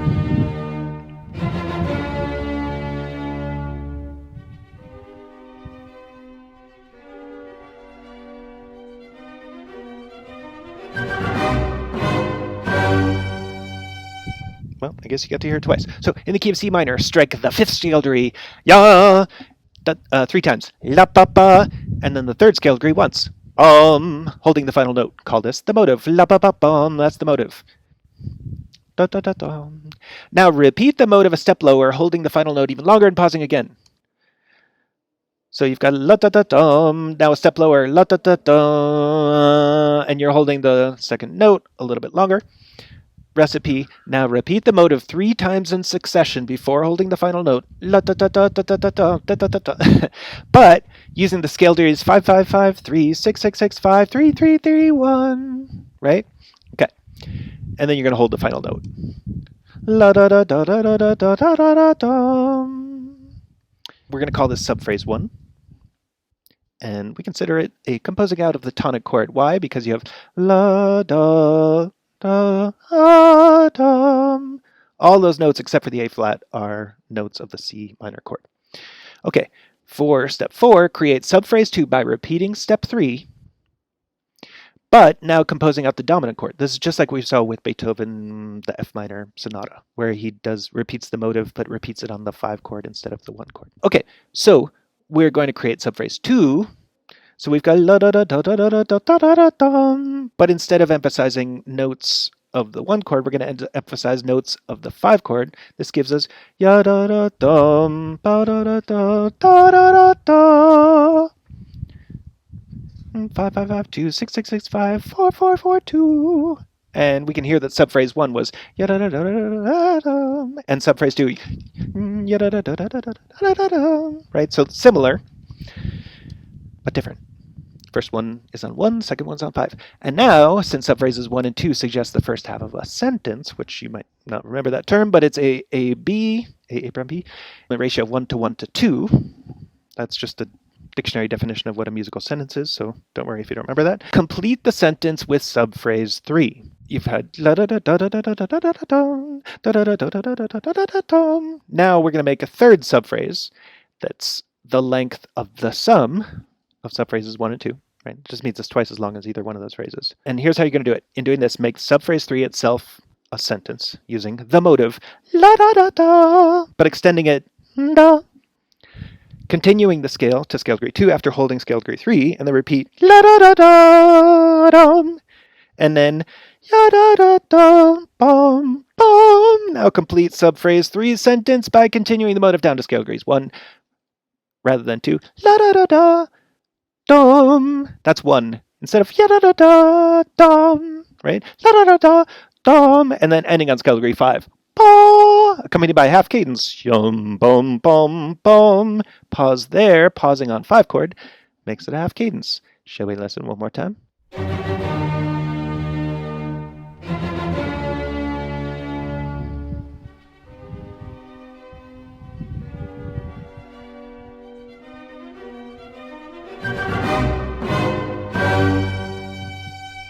Okay, so the static hierarchy of this first 21 measures of music of a famous symphony.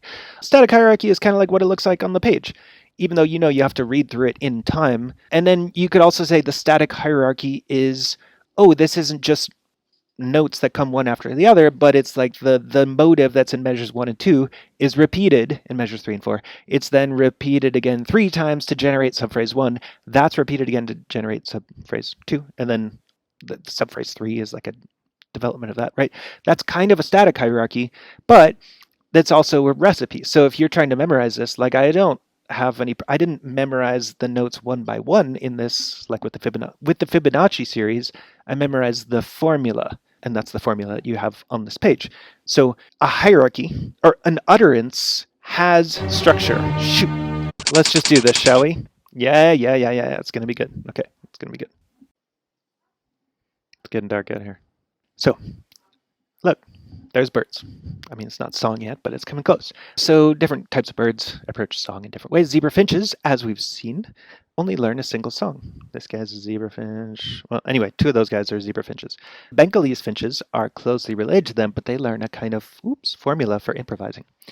So what's the formula? Is it a syntax? Sort of like with the Beethoven piece. Let's see. How are these two different types of recipes for song production? How do they compare with different types of human music making and learning, like Beethoven and speaking sentences?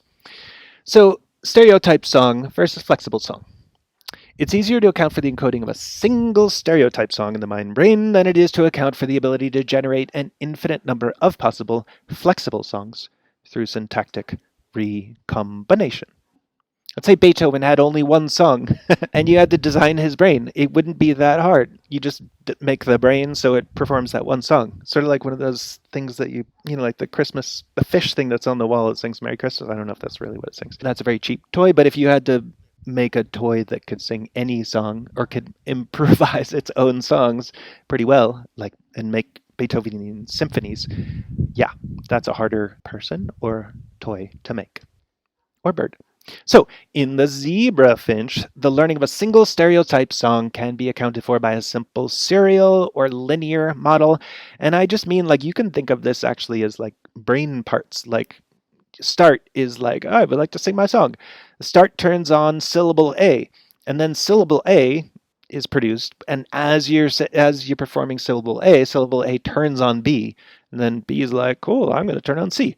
And then, as the syllables come out of your mouth, they each trigger the next syllable. So that is not a hard thing to do. That's the simple fish thing that you hang on the wall that sings one song only. However, in the Bengalese finch, which is more like the Beethovenian finch, there are numerous possibilities for continuation from each individual node, each syllable. But the possibilities are, so there's numerous possibilities, but the possibilities are not unlimited. This is again like Beethoven. Beethoven had an infinite number of, things that he could do with the notes of the piano, but there's only a certain number of notes of the piano, and also it's weird to go from certain notes to certain other notes. It's only common to do specific things. Okay? So you might start off with a system sort of like this, but it's not just the linear string like in the Zebra Finch, because with the Bengalese Finch is going to, syllable A can sometimes go to syllable I. If you look at this, the drawing in the upper right, if you look at where A is at the top, A can go to B, but A can also go to I.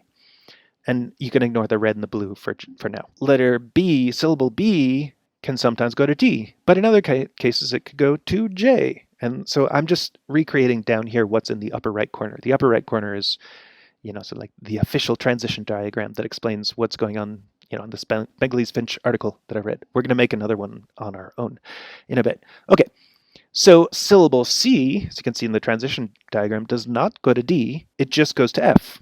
So syllable F doesn't actually go forward to G, but it goes to A and to B. Syllable F doesn't go to G, it goes to, we already did F. G goes to F and D. H can go to itself, or it can go back to G. And then I can go to H, and J can go to I. Okay, so that's how the transition syllables really work in this particular Zebra Finch that they were studying. And that's called a transition diagram. So we're going to look at that a little bit more, and you'll get to hear a Zebra Finch song in a little bit. But now I just want to show you what the colors are all about. So look at syllable B in the upper right, and then you could also look at the bottom there too. If we're just focusing on syllable B, we can pay attention to the syllables that go to B. So Bengalese Finch composer, and you're like, I would like to get to syllable B. Well, you can get to syllable B from either A or F. So that's what the red arrows show you. And then if you're on B, you want to know what to go to next. You want to know how B branches. B can be followed by C or D or J. So those are the blue lines now in both of the figures. Okay, so that's just from the perspective of syllable B. Let's look a little bit more detail on the next page. So I want to introduce to you this concept that I just think is so awesome. And this is, mind-blowing. I don't know. It's hard to say. We'll see. I had to turn the lights on. I think if we can get this presentation done before the sun comes up again, that's my goal. Probabilities of different orders. While the transition diagram shows all possible combinations, each continuation is not equally probable. So let's take Beethoven for a minute, not the Bengalese Beethoven. The note B, let's even say you're in C minor in the Beethoven's Fifth Symphony, and he's on the note B. B could go to any other note, but B is pretty likely to go to C. It's kind of unlikely to go to D flat. It's kind of unlikely to go to E flat, but it could. It's very likely to go to D. It's unlikely to go to E natural, but it could. So that's going to be the same with syllables for the Bengalese Finch. So this little picture shows what we saw, actually what you see in red and blue there. So from the perspective of syllable B, the syllables that can go to it are A and F, and the syllables that it could go to after you're on B are C, D, and J. So I'm just going to read the text at the bottom. This shows that either A or F can go to B, and B can go to either C, D, or J, and this creates 6 possible 3-syllable sequences.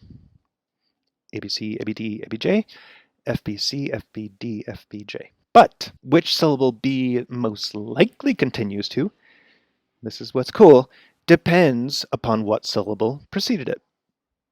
So if A was the syllable that went to B, then when A precedes B, B is most likely to continue to C 52% of the time.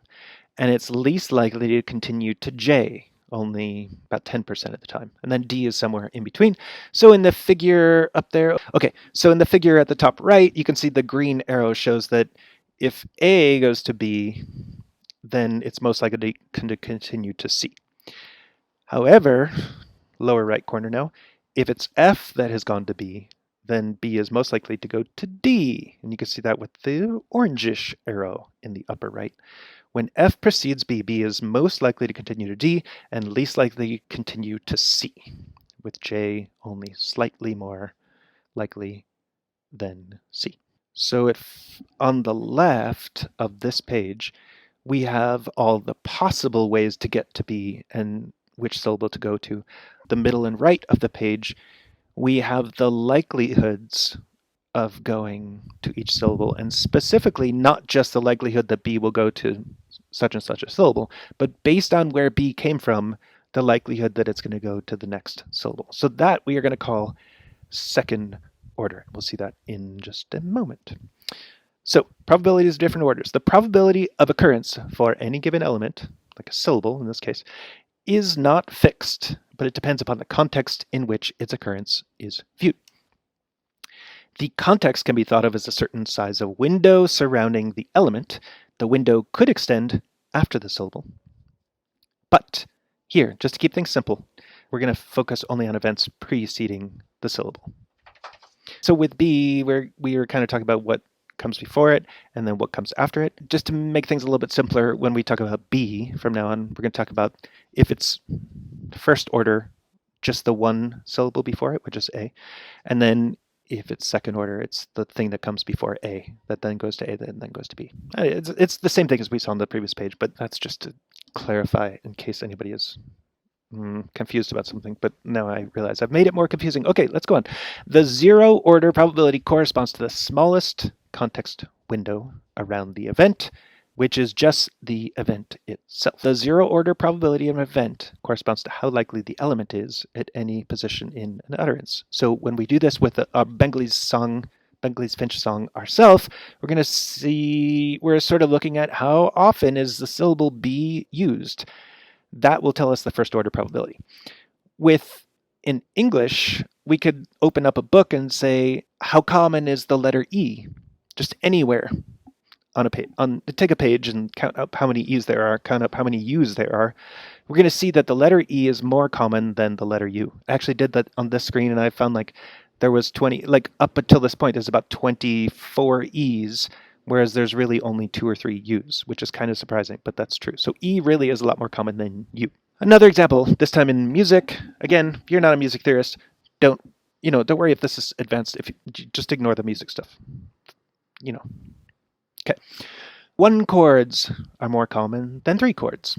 That's just a kind of true thing in classical music, but also in pop music. So that's a 0 order probability. The first order probability of an event is the likelihood that it will occur given the context of the one event immediately preceding it. So, an example. Letters on the page. After the letter Q, so we look at a page and we see the letter Q, the letter E is now less likely than the letter U. So after you have a letter Q on the page, if you're writing in English, it's more than 90-something percent. It's more than 90% likely that the letter after a Q is going to be U. There's almost no words in English where that doesn't happen. If you have a Q, you almost always have a U.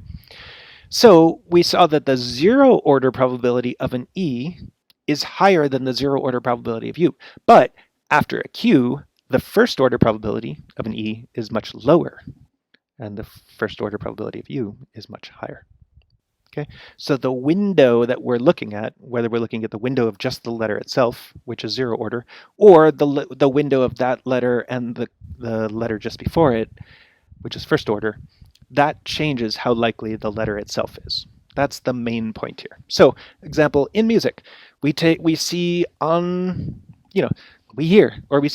a 7 fully diminished of 3 chord. Very unusual chord with a very specific resolution. It usually goes to 3, just like the letter Q is unusual and almost always goes to U. So in music, you see or hear a 7 fully diminished of 3, and the next chord is most likely to be a 3 chord. That 3 chord is much more likely than a 1 chord. It's possible to go to a 1 chord, but it's unlikely. Okay, and now we can extend this even further. We could extend it infinitely, but second order probability of an event would then be the likelihood that is given that such and such thing will occur given the context of the 2 events immediately preceding it. As an example, if the 2 preceding letters are Q and U, then the next letter is virtually always going to be a vowel. It's not going to be a U. I was trying to think if there are words in English that go Q-U-O. And there must be like quodlibet, but I think that was taken from like status quo. But those are all taken from Latin. So the most likely letters after Q, U, blank are A, E, and I. Oh, equus, E-Q-U-U-S. So it could be Q-U-U, but it's still not super likely. And that's also Latin. Okay, so that's second order probability. And then you could also say if the 2 preceding chords are 5 and then 5, 4, 2, students of classical music will know that the next chord is very likely to be a 1-6 chord. In classical music and just in pop music, that's not necessarily going to be the case. Okay, let's now apply this to some Bengalese Finch song. It's going to be so awesome. Let's do it. So this is I don't actually know where I got this recording from, but this is, so we're just generating our own diagram. The one that we saw on the previous page is one I got from an article. We're going to make our own. I'm so excited about this. I would like to tell you the name of this Bengalese Finch, or I don't know, but I don't know. So let's just give a listen. This is full speed.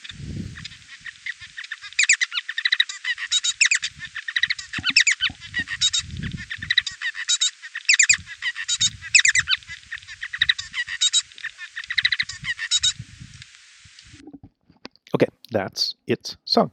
Let's keep going. I think this is going to be half speed.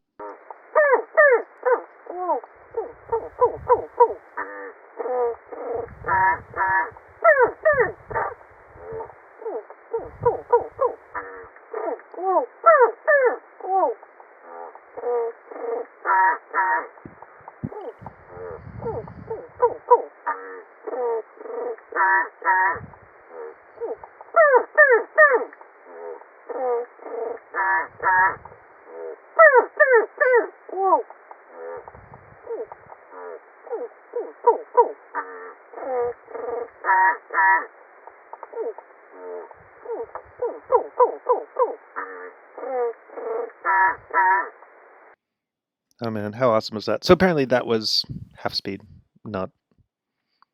I said that was quarter speed, not half speed. Kind of think we should go back and listen to full speed again. So let's just do that.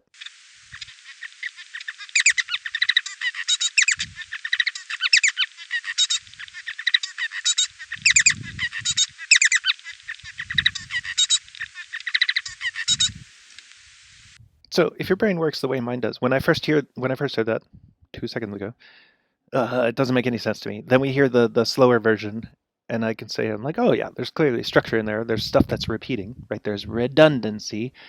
There is structure. It's not just a linear string of random things. And then go back and we hear the full speed, and now I can hear the structure. So now let's investigate the structure a little bit more. So we're going to take one phrase at a time. And I believe this is just the quarter speed again. Yeah.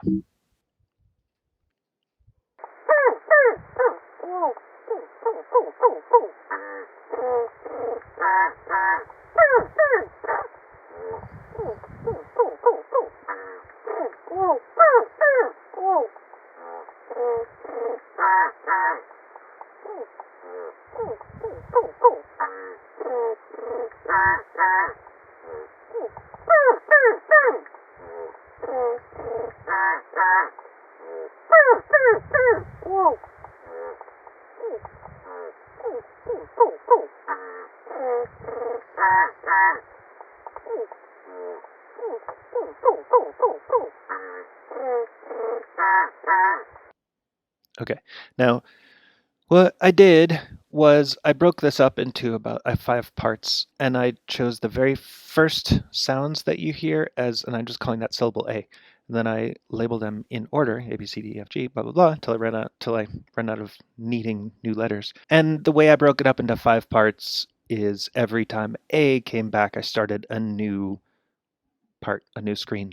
So you'll see that, and it's kind of, I'm not sure if that was a good way of breaking it up or not. There's some ways in which I think it is a good way, and some ways in which maybe it's not. So you can kind of think, the thing to think about is like each phrase, we're going to see 5 phrases of this long song, and each one begins with a couple of A syllables. So I also labeled them because I was just having trouble keeping track of what was what. So I gave them names like woo and oomph and oh and cress for crescendo, moo, and then ding and honk. I think you'll hear those things, believe it or not. And then I have some little things in there. The oomph and the O sound kind of similar, but they're really on different notes. One's on like a B flat or an A sharp. One's on an F sharp or a G flat. So when they came back later, I sometimes had to cross-reference them to see which syllable they were. And then maybe one other thing I'll point out here is that the D thing that's crescendo, it's 5 different notes. Those are very similar to the B flat oomph. That's syllable B. Yeah. So, it's kind of arbitrary how I got the letters.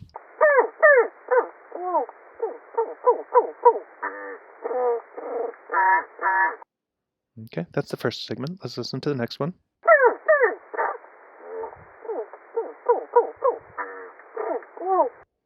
Okay, so kind of similar, but kind of different.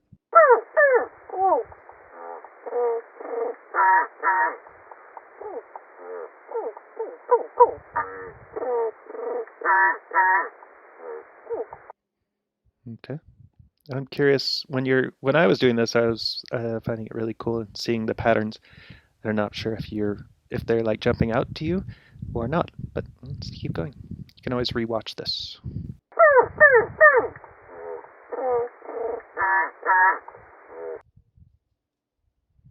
And this is the last segment. It's kind of a long one.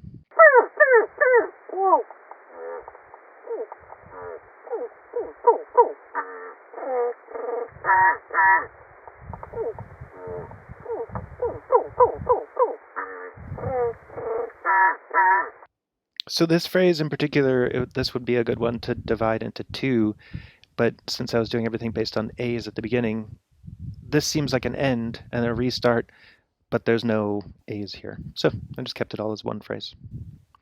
Okay, so now what I did is like I said, go back and listen to those 5 subphrases again if you want. But I put the letters in here with the whole song. Let's listen to the whole song once again. This is again at quarter speed.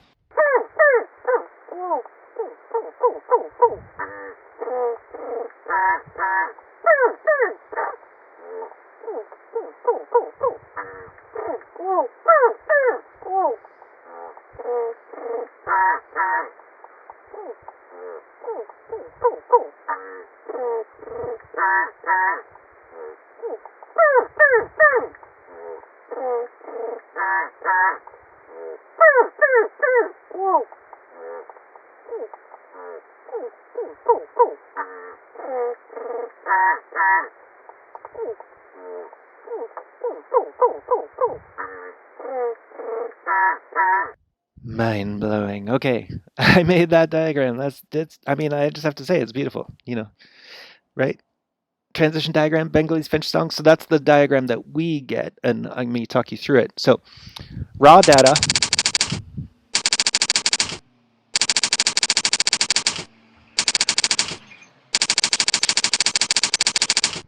Okay, so those are the syllables in order. Then I performed some sort of like statistics on them. So the first thing I asked was about the zero order probabilities. So like pretend I haven't made the diagram that's at the top yet. I mean, when I was doing this, I hadn't done that yet. So zero order probabilities. How likely is each individual syllable? So there's 86 syllables. If we that whole typewritten thing, A, B, C, D, D, D, D, D, E, F, F, F, G, G, right? Look at all those. There's 86 altogether. Oh, so we're going to look at zero order, then first order. How likely is each pair of syllables? And then second order, a few second things if it's for every syllable looking at the two syllables before it, and then a couple of things that are even higher order than second order. So start with zero order. How likely is each syllable? The A syllable comes back 12 times. The B syllable is 5 times. The C syllable is 4 times. Okay, so what that means is you can look at which is the most common syllable. The most common syllable is syllable D because it gets repeated so many times in those little crescendo phrases. And that's so 28. If you just took one syllable at random in a song, said, it's most likely to be syllable D. It's next most likely to be syllable E, because 16% of the syllables are E's. 14% of the syllables were A or F or G, and so on. Okay, so those are zero order probabilities. Now we get to take the first order probabilities. So this gets a little bit more complex, but I looked at that series above and I said A, for every A, what does it go to next? Sometimes the A goes to another A. In fact, it does that 7 times. So I put a little subscript by the A. A goes to B once. A goes to C twice. A goes to E once. And A goes to H once. So in the transition diagram that's at the top, the A, the double circle around it means that the A goes to itself a lot. Okay. But then also I put there's a weak arrow that goes to H because it goes to H once. There's a weak arrow that goes to B because it goes to B once. There's a slightly stronger arrow that goes to C because it goes to C twice. And then weak arrows that go to E and H. Okay, so I put all these in here. So this tells us the first order probabilities. That's what this transition diagram is doing. B, see here, it can go to A or C or E, and E is most likely, so I put a stronger arrow going to E. C can go to A or D or E.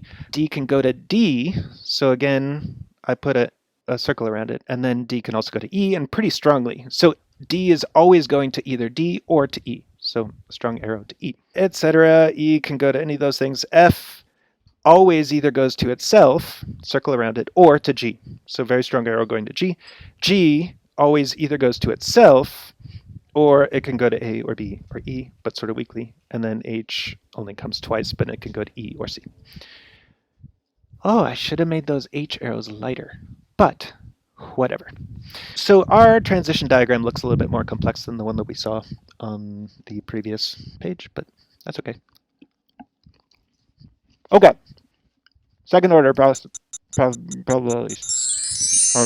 Finishing up the brownie. I said a cookie before, but we can't see this from the diagram, but we can see it from here. What I looked at for here is just some patterns that seem to jump out. So anytime you have AC, how many ACs are there? There's 2 ACs. So here's an AC, and that goes to E. And then where's another AC? Here's another AC, and that goes to E. So every time, I'm just basing this on the data we have, every time you have AC, then it's always going to E. So this is sort of like with Q, U, and then the next chord, the next letter is probably going to be a vowel. Here, if you have AC, the next syllable is probably going to be an E. I don't know. See, every time you have CD, and every time you have ED, then the next syllable is always D.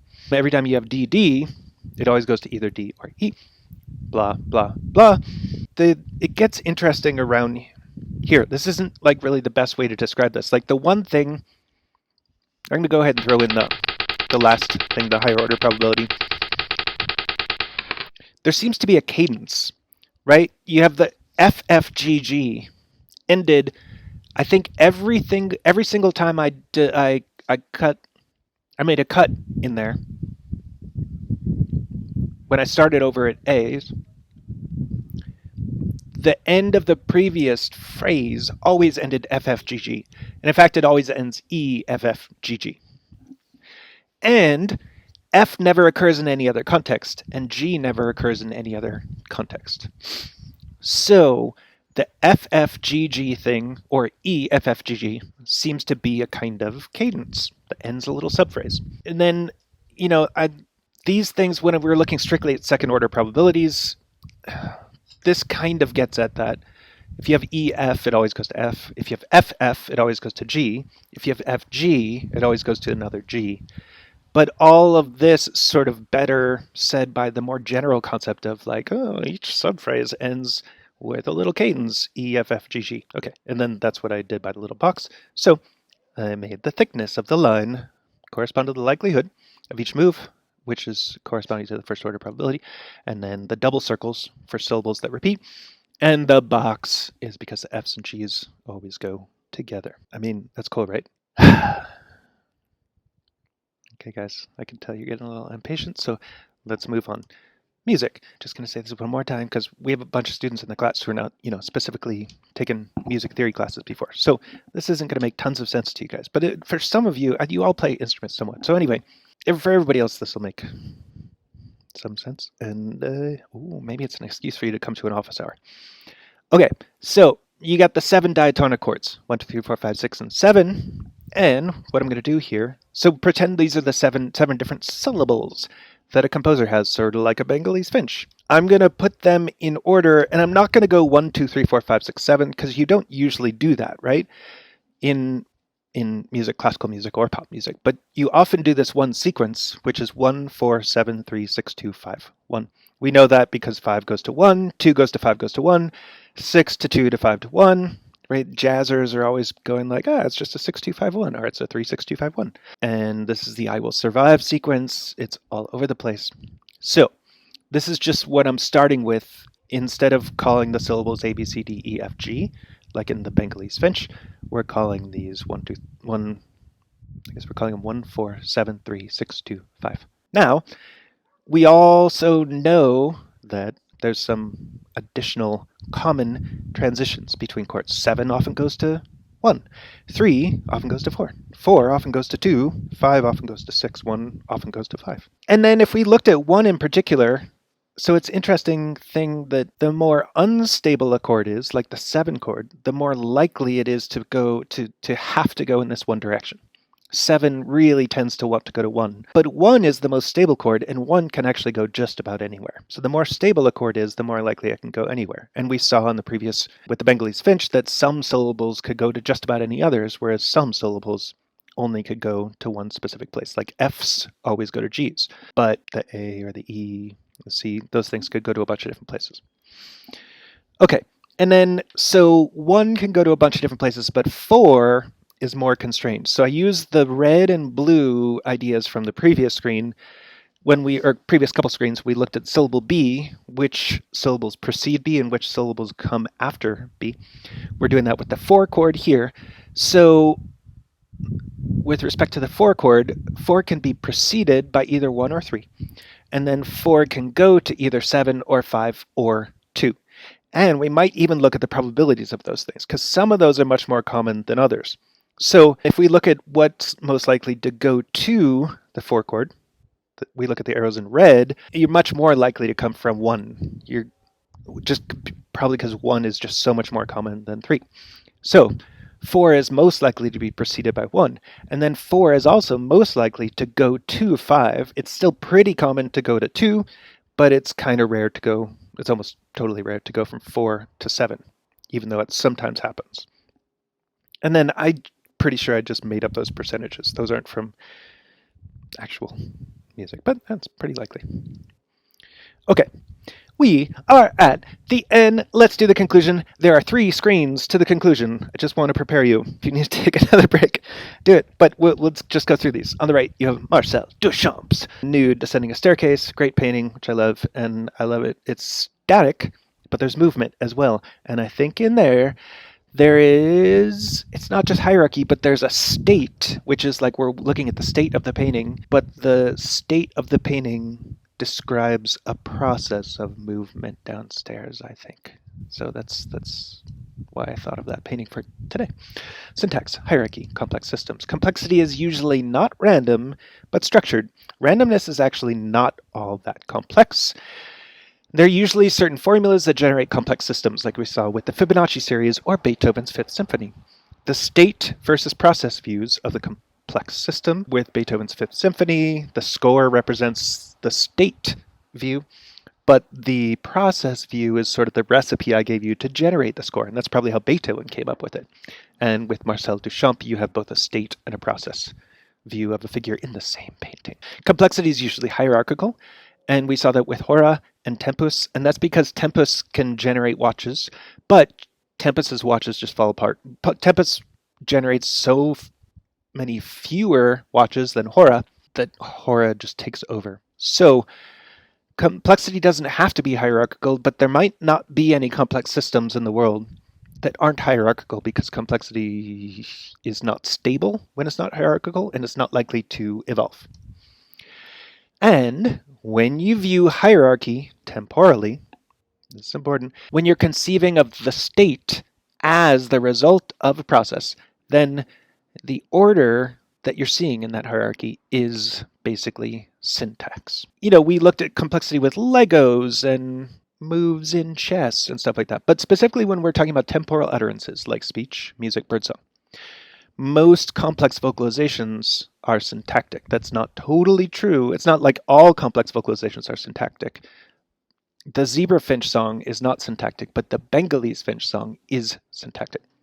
It's nearly impossible to generate a random string of items that does not retain some degree of redundancy. And redundancy, you tend to think of that as a bad word, but it's not.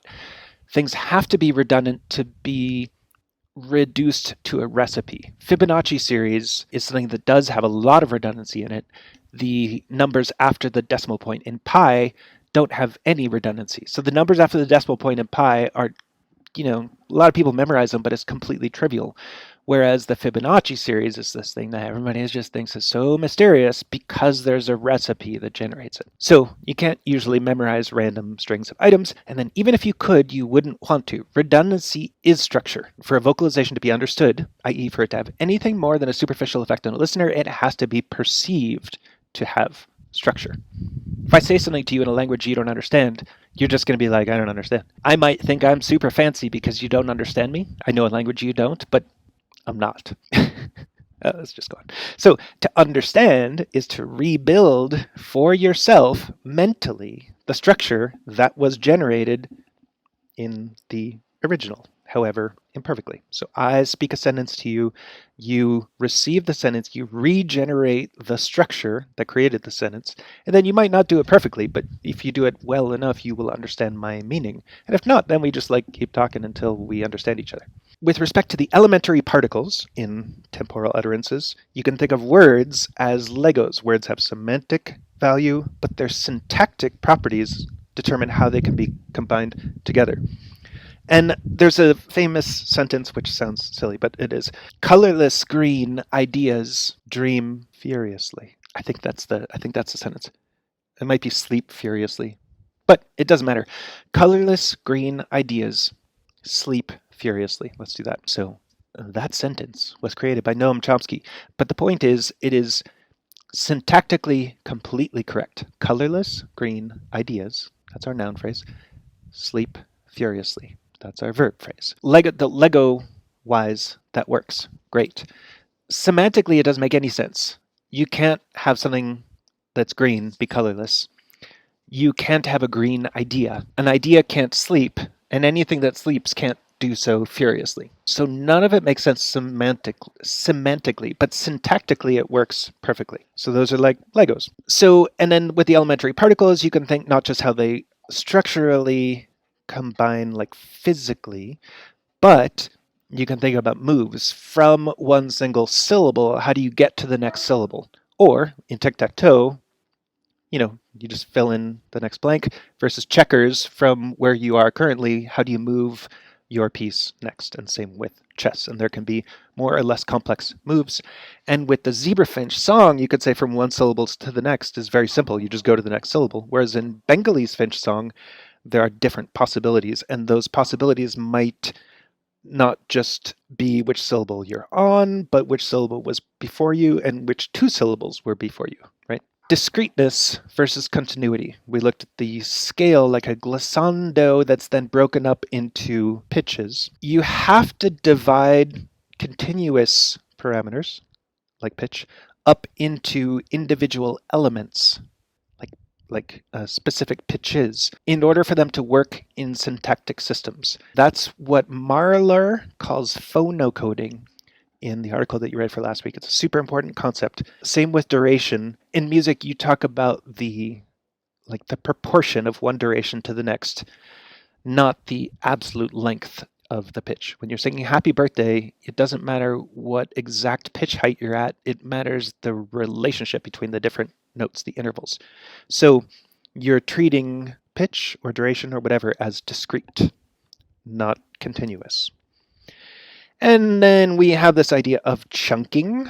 So we saw that chess players look at a board and they don't encode it as photographic memory. They encode it as a set of processes that generate the thing. Same with the Fibonacci series. And then the long distance dependencies idea is, let's say in the Zebra Finch or Bengalese Finch song, you have E, F, F. You know that the next thing you're going to get is GG. Even if you have EF, you know you're going to get FGG. The long distance dependencies are that EF thing can go forward to determine all like 3 syllables later. That's again something you have in syntactic systems. So that relates to this idea of probabilities. You always have 0 order, first order, and so on probabilities. Things that aren't structured at all, all those probabilities are just chance, right? Just random. But as things are structured, you'll have different values for different probabilities. Okay, that's screen 1 of the conclusion. Here's screen 2 of the conclusion, or screen B, memory and expectancy. As you listen to speech or music or birdsong, if you're a bird, you actively meet each perception with at least as much prediction expectancy as you meet it with passive reception of the acoustic signal. And there's 2 main types of expectancy, schematic and veridical. Schematic expectancy is how utterances in the language usually go, and those we can think of as types as opposed to tokens. So for instance, a noun often goes to a verb. Determiner often goes to a noun. The word raced, as in the horse raced past the barn fell, right? It's usually active past tense rather than passive participle. And then you have your veridical expectancy. Having heard a particular utterance before, a particular token, you know how it goes. So with Beethoven's Fifth, I know, because I know that piece, that it's going to go la-ba-ba-bum, but it wouldn't have to. It could go bum-ba-ba-ba-bum-bum, ba-bum, ba-ba-ba-ba-ba. It could do anything, right? So schematically, you could do a whole bunch of things there, but veridically, it has to go ba-ba-ba-ba-bum, has to do that next. And then with the horse race past the barn, if it's schematic, nothing else has to go there. But if it's veridical, I know, fell is the next word there. Okay. So when you're listening to speech or music, you're using both types of expectancy. If you've never heard the piece before, you don't get to use vertical expectancy. But if you have, you're sort of building up vertical expectancy with each time you hear a piece. The vertical expectancy can be thought of as remembering or encoding not just which notes are next, but which schematic rules are followed. So with the Bengalese Finch song, if it goes from A to F, from syllable from A to B, and then it's most likely to go to, I don't know, what was it, C, but it could go to J and could go to I don't know, something like that. Then you might remember, okay, it does go to J. Or, surprisingly, it goes to I. Or, this 5/7 chord is supposed to resolve to 1, but I remember that in this particular piece at this point, it doesn't. It goes to 6 instead. remember what the notes are and which chords accompany them. And note that this is probably never a complete process, even for the composer. I had to conduct a piece once that I composed, and I kind of thought that I just knew the piece, and then I got to the rehearsal, and I didn't. It was not great. So yeah, even pieces that you just like know by heart, you don't necessarily know them completely by heart. You don't always remember them completely. All right, compare those two expectancy types with the structural and event hierarchy types. So I have them color-coded, but they work hand in hand. It's nearly impossible to memorize something without chunking it, without having a structural background to account for a hierarchical nesting of its structures. So with the Fibonacci series, it's very difficult to remember the series that goes 1, 1, 2, 3, 5, 8, 13. I don't know. At that point, I don't remember it, and I have to add 8 and 13, which is 21. Then I have to have 13 and 21, which is, I don't know, 34 or something like that. So that's the way. It's hard to remember the series without remembering it as a formula.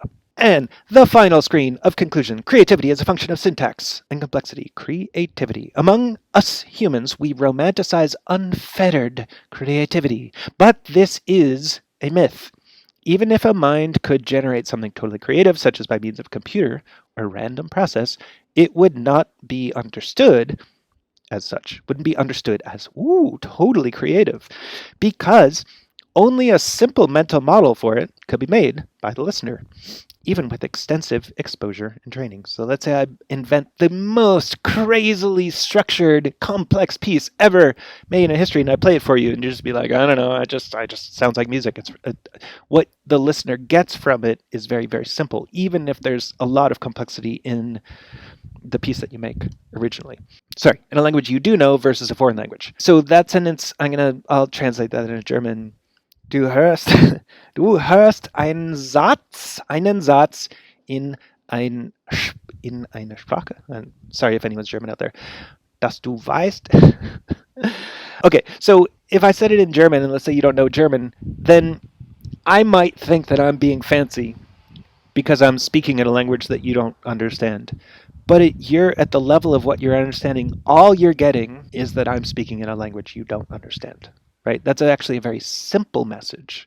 So I might be being super fancy and complex, but at my level, it might be complex. But at your level, the level that you get, that you understand, you're just like, I don't know. I'm getting a very basic level of content. Okay. So in a lot of like fancy art making and music making, we tend to think, oh, complex is always better. But complex at the level of the piece is not necessarily complex at the level of the receiver. So the pieces that we like best, we sometimes think, oh, they're really simple, but they might not be simple. They might not be simple in the way they engage with our minds. So whatever you like it. You probably like it for a good reason, and you should appreciate that. Okay, so when we listen to and then memorize or simply remember an utterance, including like a musical utterance, like a song, we construct the same sort of structure that the composer used to generate the utterance. Now, a little caveat is that the composer might be like really good at making these mental structures, like Mozart. So I listened to a piece by Mozart. Mozart was better than me at mentally thinking about music. So I might always be playing catch up. Mozart might always be smarter than me, no matter how much I focus on, memorize certain pieces that he wrote. The composer also uses mental structures that he or she has already mastered. So the listener may still be playing catch up unless it's a super common structure like 1-4-5-1. But let's say Mozart is using something that I haven't learned yet. Let's say I've learned a whole bunch of things that Mozart doesn't know, like jazz chords. But Mozart doesn't ever use that stuff. So he's only using stuff that he's really good at. So listeners are always playing catch up to composers, and that's fine. By the time the piece is done, the composer will have gone through many iterations, building, refining, nesting, cross-correlating the various structures, like specifically Beethoven does that tons. It should be expected that a listener will take at least as much time to perform the reverse process, which would be listening to the sound, then thinking about the largest structures, then working down from there to medium-level structures and then small-scale structures. So that's a whole process. The process of building a mental representation that resembles the composer's mental representation. But of course, the composer builds it in sort of the opposite direction that the listener does. So expectation and memory are sort of opposites from one another, but they're related. So when we take, creativity and expectation. Yeah, creativity and expectation are Yeah, the same thing, but they go in opposite directions. Creativity can therefore be thought of as expectancy in reverse. What's expectancy? It's just prediction based on memory. What's memory? It's having formed a mental structure for how things follow one another in time. What is that structure? It's one that's static, it's a state, and like the visual that we have from Duchamp, but it's one that represents temporal relations. First and higher order probabilities. So in the Duchamp, the movement of the legs, if we know at the bottom right of the figure the leg is straight, we know that before that it came from a bent position. So we know those things. We have a structure that represents the temporal properties of how things operate.